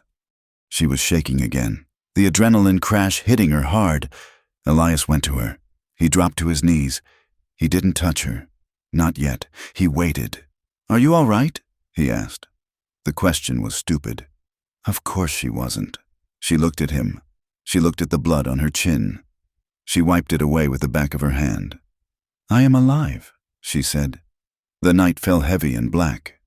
They had moved Chato into the bunkhouse, cleaned his wounds, and given him laudanum. The ranch was silent, save for the wind. Elias and Elena were in the main house. They had barricaded the door again. The fire was roaring, pushing back the damp chill of the spring night. Elias was cleaning his rifle. His hands were steady, but his mind was a storm. He kept seeing the man on top of her. He kept feeling the urge to go back out there and pull the trigger. Elena was washing at the basin. She had scrubbed her face 3 times, trying to get the taste of the man out of her mouth. She turned to look at him. "You wanted to kill him," she said. "Yes," Elias admitted. "Why didn't you?" "Because you asked me not to." She walked toward him. She stopped at the edge of the hearth rug. The firelight danced on her skin. She looked exhausted, bruised, and utterly raw. "I was scared," she said softly. "When he grabbed me, I was back there, in the wagon." "I know," Elias said. "But then, I bit him, and I wasn't back there anymore. I was here. I was fighting." She took a step closer. "And you came." "I will always come," Elias said. She looked at him, and the air in the room shifted. The terror of the afternoon began to transmute into something else, a desperate, aching need to affirm life, to prove that her body was her own, and that she could choose who touched it. "Elias," she said. It was an invitation. She closed the distance. She reached out and took the rifle from his hands, setting it against the wall. Then she took his hands. Her fingers were cold. His were warm. "Make me feel real," she whispered. "Please." She leaned in. This time, she didn't flinch. She kissed him. It wasn't a gentle kiss. It was urgent, tasting of salt and desperation. It was a collision of 2 people who had nearly been destroyed and were grasping for the only solid thing in the world. Elias hesitated for a heartbeat, his protective instinct warring with his desire. He didn't want to frighten her. He didn't want to be another man taking something. But she pressed closer, her hands tangling in his shirt, pulling him to her. She bit his lower lip, not to hurt, but to hold, a claim. "I am choosing this," she murmured against his mouth. "I am choosing you." That broke him. He wrapped his arms around her, pulling her against him, burying his face in her neck. He held her as if she were the only air in the room. They moved to the bed. It wasn't graceful. It was a tangle of boots and buttons, of skin seeking skin. There was no darkness in it, only the fierce, trembling light of consent. He touched her with a reverence that made her shake, and she touched him with a hunger that healed the parts of him that had forgotten how to be touched. The wind howled outside, but in the small room, there was only the sound of their breathing, the reclaiming of territory, the silent vow made in the dark. Morning brought the reckoning. The sun had barely cleared the mountains when the sound of a gathering storm reached them. It wasn't thunder, it was voices. Elias woke first. He went to the window. A crowd had gathered at the gate. There were 20, maybe 30 men, some on horses, some in wagons. Sheriff Boyd was there, and Reverend Carter, a man with a face like a hatchet, holding a Bible like a weapon. "What is it?" Elena asked, coming up behind him, wrapping the blanket around herself. "It's the town," Elias said grimly. "They've come for us." He saw the mood of the crowd. It wasn't a posse, it was a mob. They were shouting, their voices ugly and distorted. "Bring out the witch! Harboring a savage! Sins of the flesh!" Elias turned to her. "We can't stay here. They'll burn the house down with us inside." "Where do we go?" Elena asked. She didn't look afraid anymore. She looked ready. "The mountains," Elias said. "The high country. Chato knows the trails. They can't follow us there." "What about the ranch?"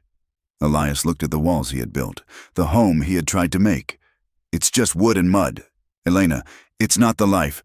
He grabbed his gear. "Get dressed. Pack what you can carry.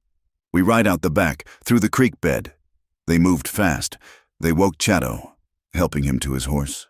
They saddled the mounts, loading saddlebags with ammunition, dried meat and blankets, as they slipped out the back of the barn, keeping the structure between them and the mob.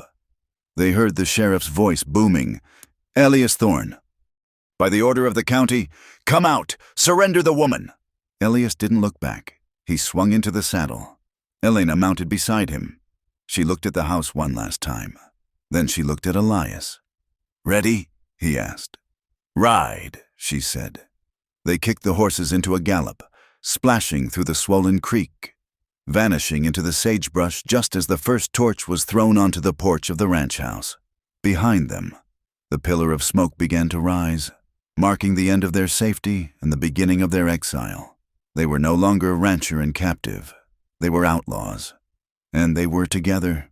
The high country of the Mogollon Rim was a fortress of stone and pine, a place where the air grew thin and the nights carried the bite of winter even in late spring. For 3 weeks, Elias, Elena, and the battered Chato moved like ghosts through the canyons. They slept in shifts, wrapped in damp blankets, their fires small and smokeless, hidden in the lee of rock falls. The land was their enemy and their only shelter. The spring storms that rolled in from the north erased their tracks, turning the trails into slick ribbons of mud that swallowed hoofprints. But the same rain soaked them to the bone, turning every joint into a rusted hinge of pain. Hunger was a constant, gnawing presence. They ate jerked venison that tasted of ash and drank from creeks swollen with silt. Elias watched Elena. She had shed the last layers of the victim he had bought. In the wilderness, she was hardening. She learned to read the wind, to listen for the snap of a twig that meant a cougar or a man. But he also saw the fatigue etching dark circles under her eyes. She was running on adrenaline and hatred, a fuel that burned hot but left nothing behind but cinders. Chato, riding with his arm bound to his chest, guided them. He knew the terrain, and more importantly, he knew where the cracks in Judge Holloway's empire lay. "Ironwood," Chato said one evening, pointing north toward a smudge of smoke against the twilight sky. "There is a man there, a writer. He has no love for Holloway." "A newspaper man?" Elias asked. Skeptical, he was cleaning his rifle, the metal cold against his hands. "Ink doesn't stop bullets." "Chato." "No," Chato agreed. "But silence is what Holloway sells. Noise is what he fears. If we make enough noise, the federal marshals in Santa Fe must listen." Ironwood was a mining boomtown, clinging to the side of a granite gorge. a chaotic tumble of tents, false-fronted buildings, and the ceaseless clamor of stamp mills crushing ore. It was a place of mud and money, where anonymity was easy to buy if you had the dust. They rode in after dark, leaving the horses at a livery on the edge of town. Chatto led them through the back alleys, away from the gas-lit saloons, to a small, clapboard building with a sign that read, "The Ironwood Sentinel, Josiah Reed, Proprietor." Josiah Reed was a small man with hair like a wire brush and fingers permanently stained with printer's ink. He opened the door to Chatto's knock, holding a lantern high. When he saw the Apache, his eyes widened, but he didn't reach for a weapon. When he saw Elias and the woman, he stepped back and waved them in. The office smelled of paper, oil, and stale coffee. Reed listened to their story without interrupting. He sat behind his desk, taking notes with a furious, scratching speed. When Elias finished explaining the bond, the ambush, and the corruption of Sheriff Boyd, Reed looked at Elena. She was standing by the window, peering through the blinds at the street below. "Mrs. Thorne," Reed said, assuming a marriage that didn't exist. "I can print your husband's words, but they are just words, accusations from a man running from the law. If you want this to stick, if you want to bring a man like Holloway down, I need you to speak." Elena turned. The lamplight caught the sharp angle of her cheekbone. "Speak?" "I need your testimony," Reed said gently. "I need you to tell the readers what was done to you. Names, dates, places. I need you to be the witness they cannot ignore." Elena went rigid. To speak was to relive. To tell the story was to invite the world to look at her shame, to judge her not as a survivor but as a soiled thing. She looked at Elias. Elias stepped closer to her, but he didn't step in front of her. He stood at her shoulder, a solid, silent presence. He didn't tell her what to do. He waited. Elena looked at Reed's pen, hovering over the paper. She thought of the man in the mud at the ranch. She thought of the rope. "If I speak," Elena said, her voice trembling, "will they believe me?" "Some won't," Reed admitted. "But once it is in print, it is a matter of record. Holloway can't hide it in a drawer. The governor will read it." Elena took a breath. She walked to the chair opposite Reed and sat down. "His name was not the first," she said. "The first man was a corporal in the army. He sold the paper to a freighter in Tucson. For the next 2 hours, the only sound in the room was Elena's voice and the scratch of Reed's pen. She stripped her past bare. She laid out the geography of her trauma, the price of the bond, the nights in the wagons, the men who prayed before they hurt her. She spoke of the biting not as madness, but as the only language left to her. Elias listened, his heart breaking with every sentence, but he kept his face stoic. He offered her the dignity of his witness. He did not look away. When she finished, Reed was silent. He blotted the page carefully. "I will print a special edition," Reed said, "tomorrow morning. And I have sent a telegram to the federal commissioner in Prescott. He is due here on the stage for the circuit court. We will meet him with this." They stayed in the back room of the printing office, sleeping on pallets of unsold newsprint. The next day, the town of Ironwood woke to a scandal. The Sentinel was on every street corner. Trafficking in the territory, the crimes of Judge Holloway, and the courage of the captive. The reaction was immediate. Whispers followed them when Reed led them to the hotel where Commissioner Eubanks was staying. But these were not the whispers of Salt Lick. These were whispers of shock, of curiosity. The story had transformed Elena from a savage into a victim of powerful men. It gave her a face, but power does not yield without blood. That afternoon, as they walked back to the newspaper office, a shot rang out. A bullet smashed into the wooden post next to Elena's head, showering her with splinters. "Down!" Elias shouted, tackling her into the mud of the street. People screamed and scattered. A second shot kicked up dirt inches from Reed's boot. "The roof!" Chatto yelled, pointing to the livery stable across the street. Elias rolled, bringing his Winchester up. He saw the glint of metal on the roof line.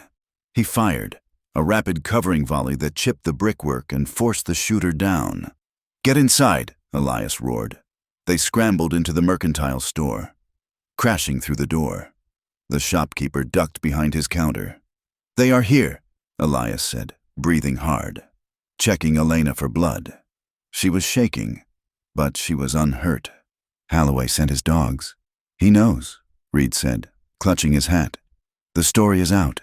He has to kill the witness before the commissioner holds a hearing." They barricaded themselves in the newspaper office that night.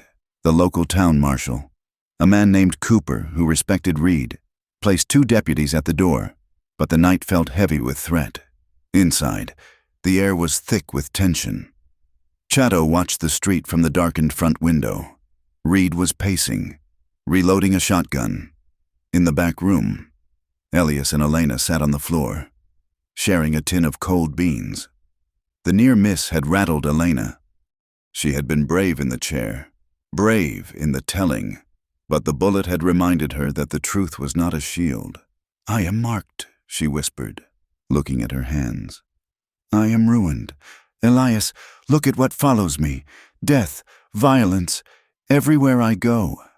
She pulled her knees to her chest. "Maybe the town was right. Maybe I am cursed. Maybe you should have left me in the mud." "Stop it," Elias said. His voice was sharp, cutting through her spiral. He set the food aside and turned to her. The room was lit only by the moonlight filtering through the high, clear-story windows. "You are not ruined," Elias said. "You are scarred. There is a difference.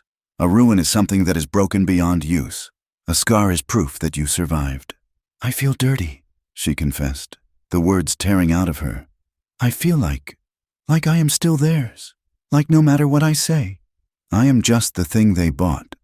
Elias reached out and took her hands. He held them firmly, forcing her to look at him.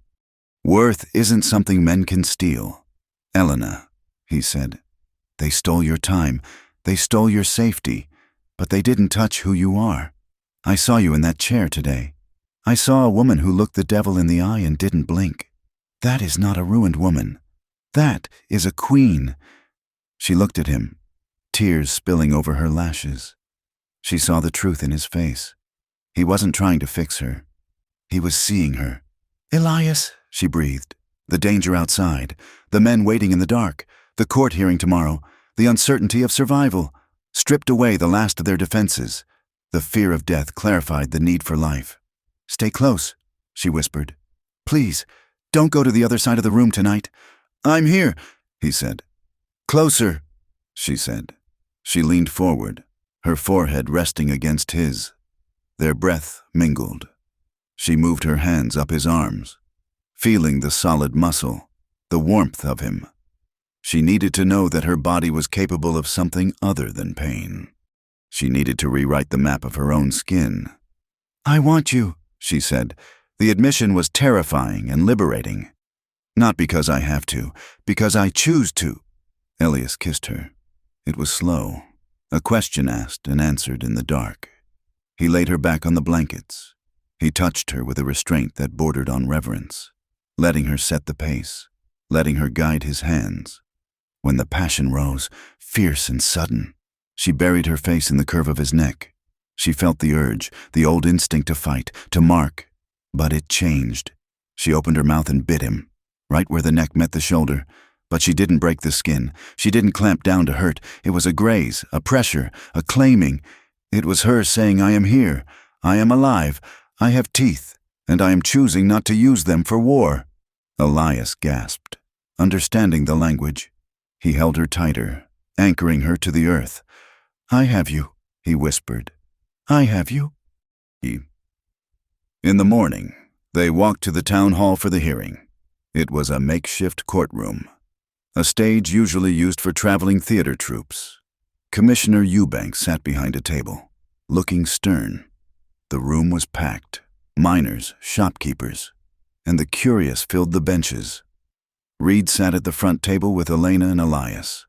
On the other side sat a lawyer from Silver City, slick and sweating. And beside him, Sheriff Boyd from Salt Lick. Boyd looked confident. He wore his badge polished bright. He smiled at Elias, a predatory baring of teeth. "Commissioner," the lawyer began, standing up, "this is a farce. That woman is a fugitive from debt. This man is a thief and an attempted murderer. We have warrants signed by Judge Holloway himself." "I have read the warrants," Eubanks said, his voice dry. "And I have read Mr. Reed's newspaper. Slander." The lawyer waved a hand.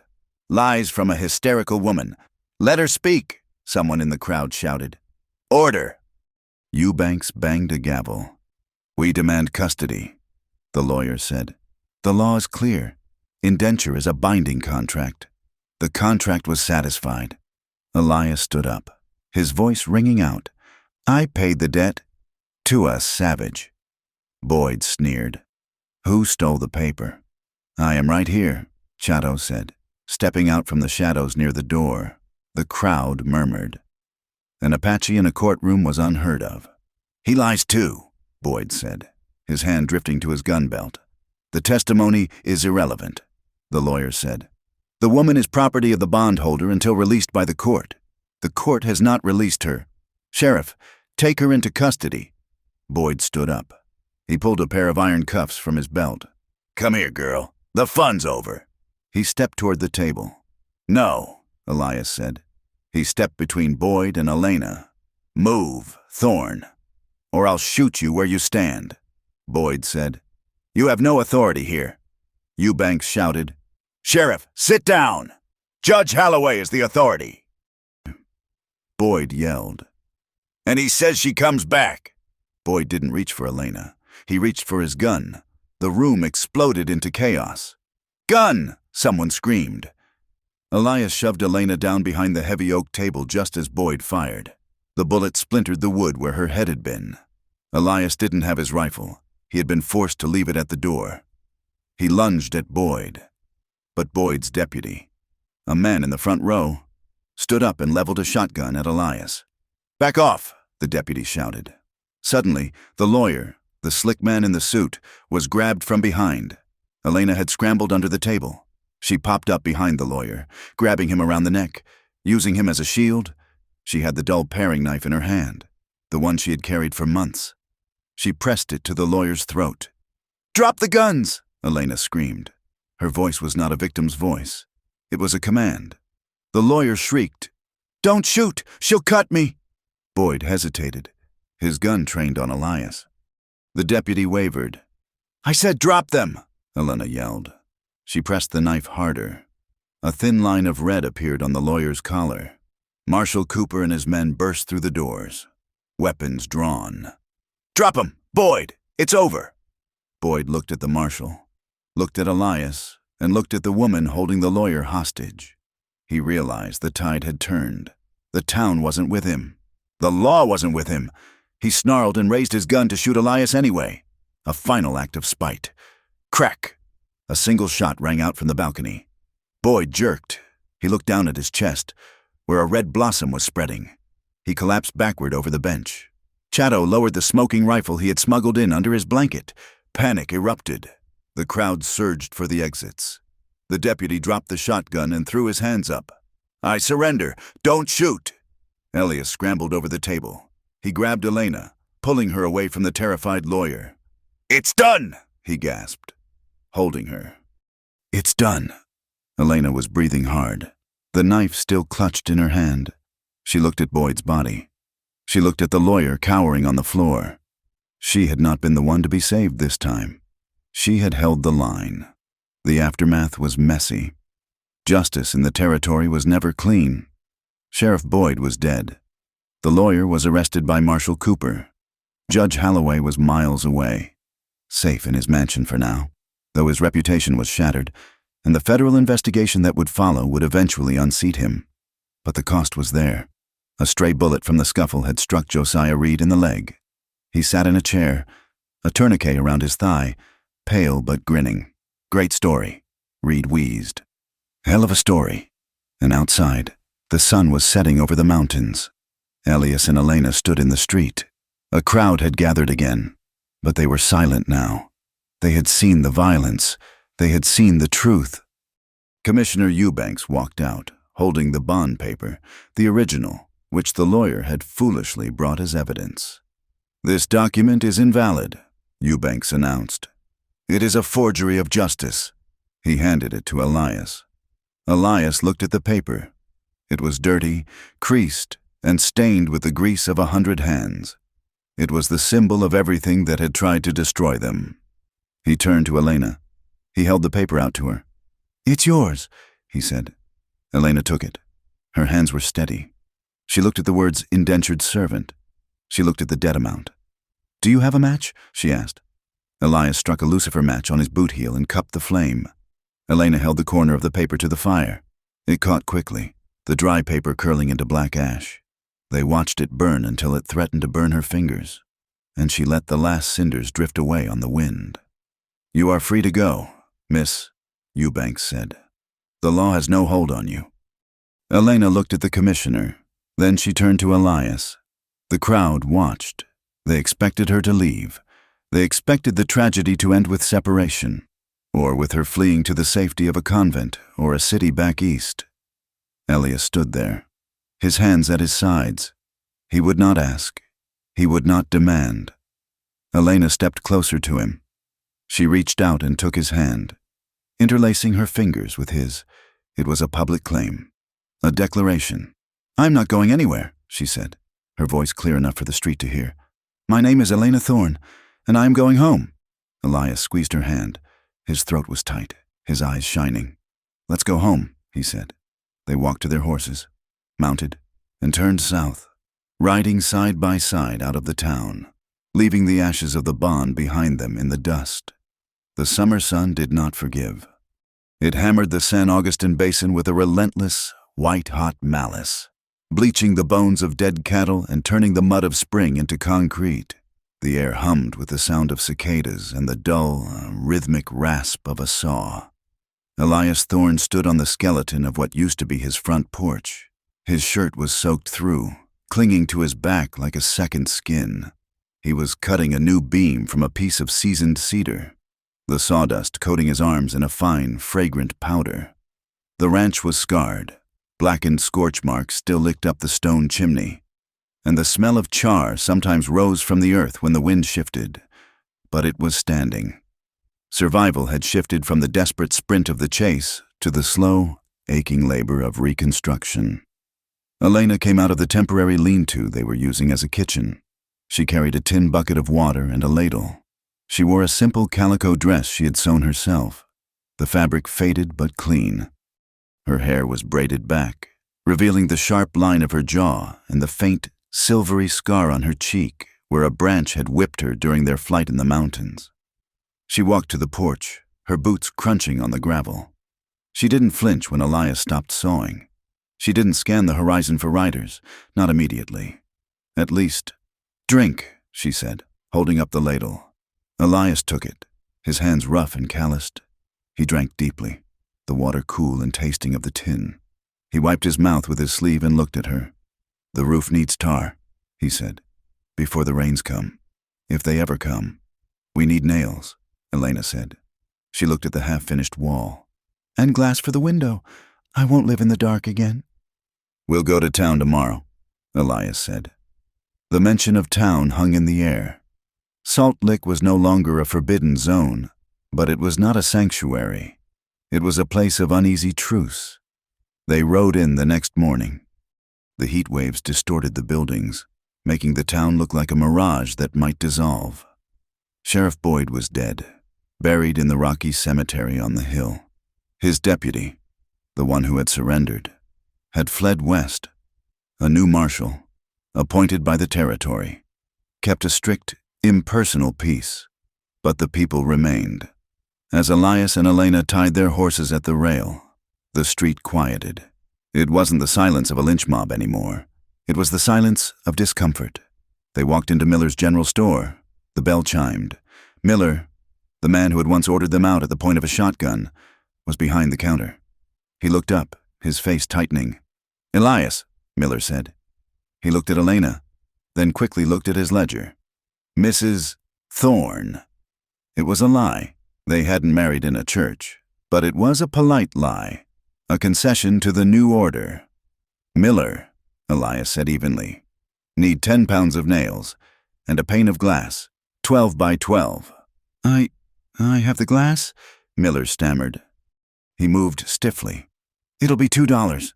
As Miller wrapped the glass in brown paper, a woman entered the store. It was Mrs. Gable, the banker's wife. She saw Elena and stopped.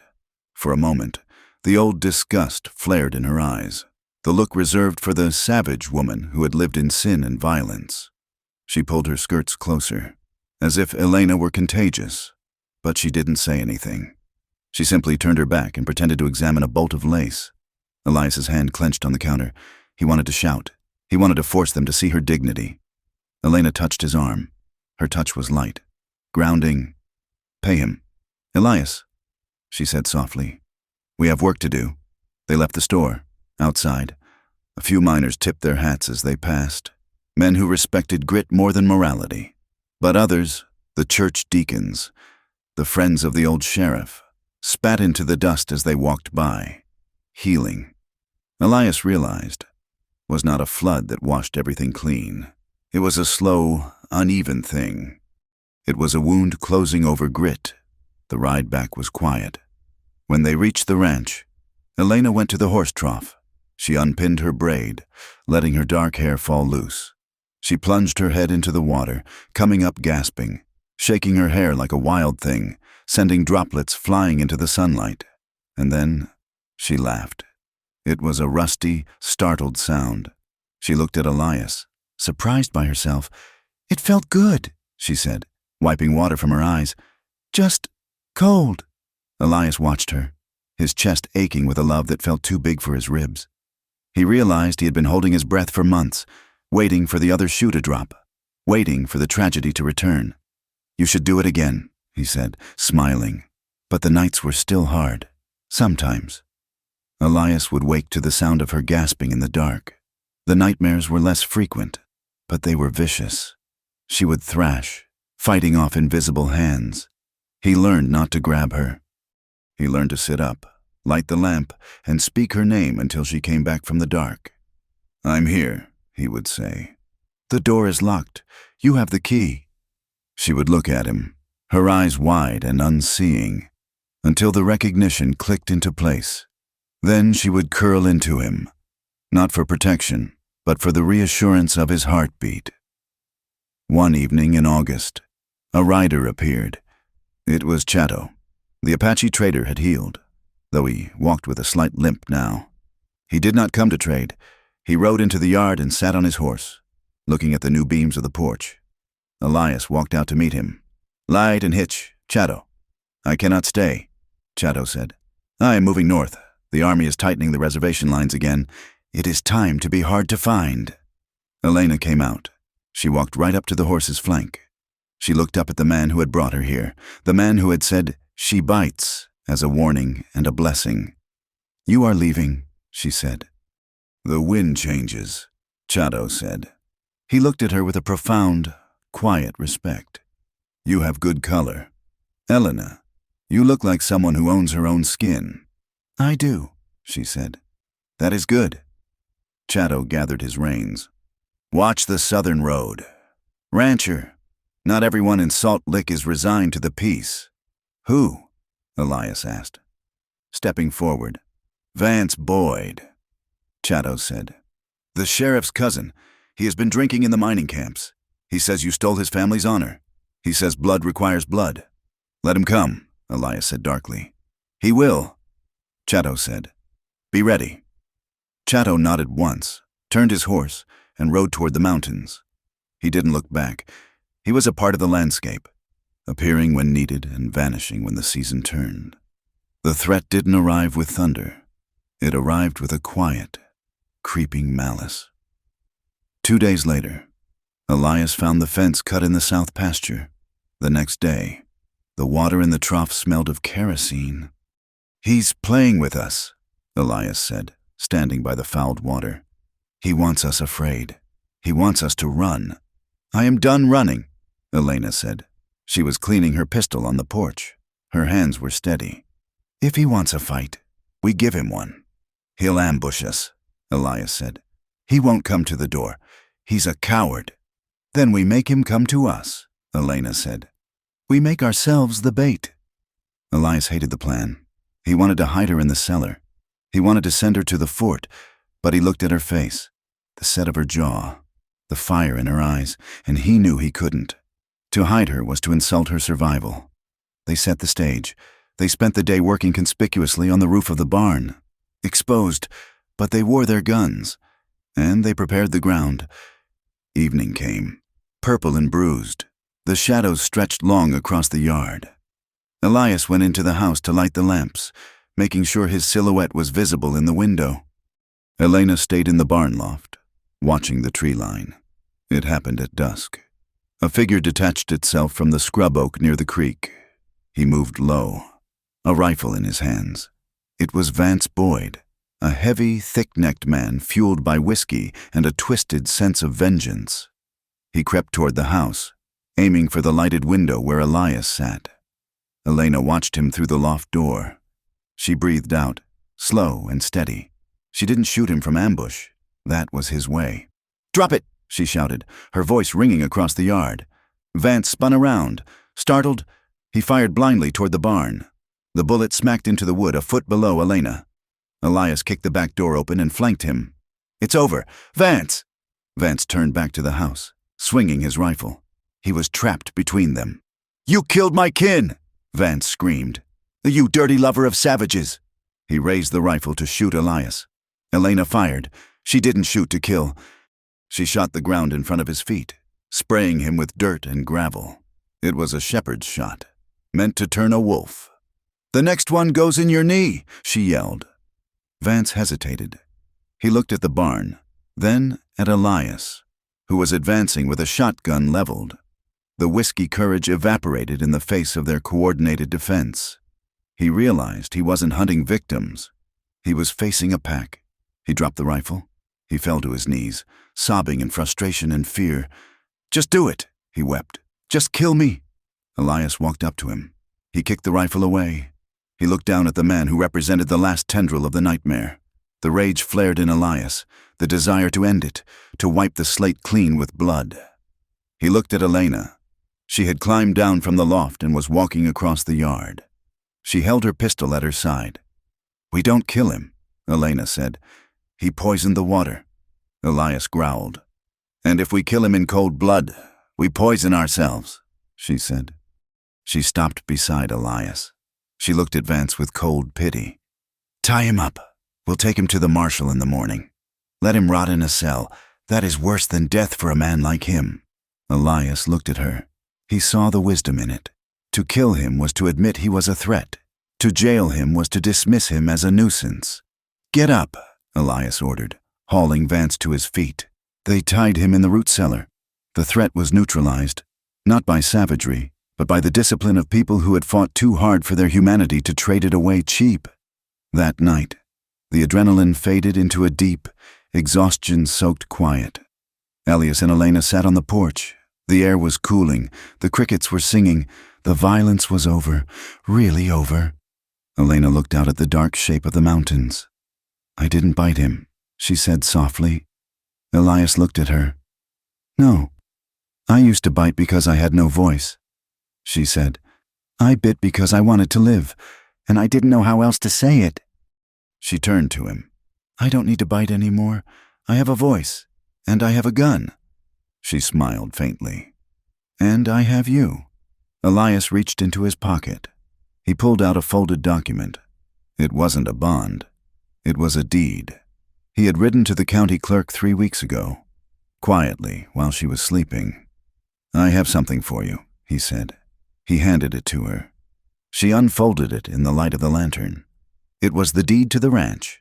Owner, Elias Thorne and Elena Thorne. Joint tenants with rights of survivorship. She stared at the words. "Elias." "I didn't buy you to save myself," Elias said, his voice thick with emotion. "I bought that bond because I couldn't stand to watch a life be bartered like cattle. But I stayed. I fought. Because of who you are." He leaned closer. "You aren't a guest here, Elena, and you aren't a servant. You own this. Half the land, half the herd, half the house. If you leave tomorrow, you take half the worth with you. You are beholden to no man." "Not even me." Elena looked at the paper, then at him. Tears welled in her eyes, not the tears of trauma, but the tears of being seen, fully and completely. I'm not leaving, she whispered. I know, Elias said. But I wanted you to know that you could. She dropped the paper on the bench and reached for him. She framed his face in her hands. I want to live with you. Elias, she said. Not survive with you. Live. He kissed her. It was a seal and a promise deeper than any law. The autumn rains finally came in October. They started as a whisper on the roof, then grew into a steady, drumming rhythm that soaked the parched earth. The smell of wet sage and damp dust filled the house. Elias stood in the kitchen, watching the rain wash the last of the scorch marks from the stones of the porch. The fence line was repaired. The cattle were lowing in the near pasture. He heard laughter behind him. Eliana was kneading dough at the table. She had flour on her cheek. She was laughing at something, maybe a thought, maybe just the sheer, impossible lightness of being safe. She looked up and caught him watching her. She didn't flinch. She didn't look for an exit. She smiled, a smile that reached her eyes, bright and dangerous and free. What are you looking at, rancher? She teased. Just admiring the view, Elias said. She walked over to him, wiping her hands on her apron. She leaned against him, looking out at the rain. It's a good day, she said. It is, Elias agreed. He put his arm around her. She rested her head on his shoulder. The old warning from the Apache trader echoed in his mind. Enjoy, rancher. She bites. Elias smiled. She did bite. She bit into life with a ferocity that awed him. She bit back at the world that tried to crush her. And in the quiet, private dark, she bit him gently. A reminder that she was not tame, not property, not a trophy saved from the fire. She was alive. She was choosing, and she was loved. Thank you for listening to Enjoy, Rancher, She Bites. This story of survival, grit, and the hard road to trust in the American West was a journey to write, and I hope it resonated with you. I'd love to know where in the world you are listening from. Please leave a comment below. If you enjoyed this story and want more tales of the frontier, please subscribe to From Wild West. Share your thoughts on Elias and Elena's journey in the comments. Did they find the justice you hoped for? Until next time, keep your powder dry.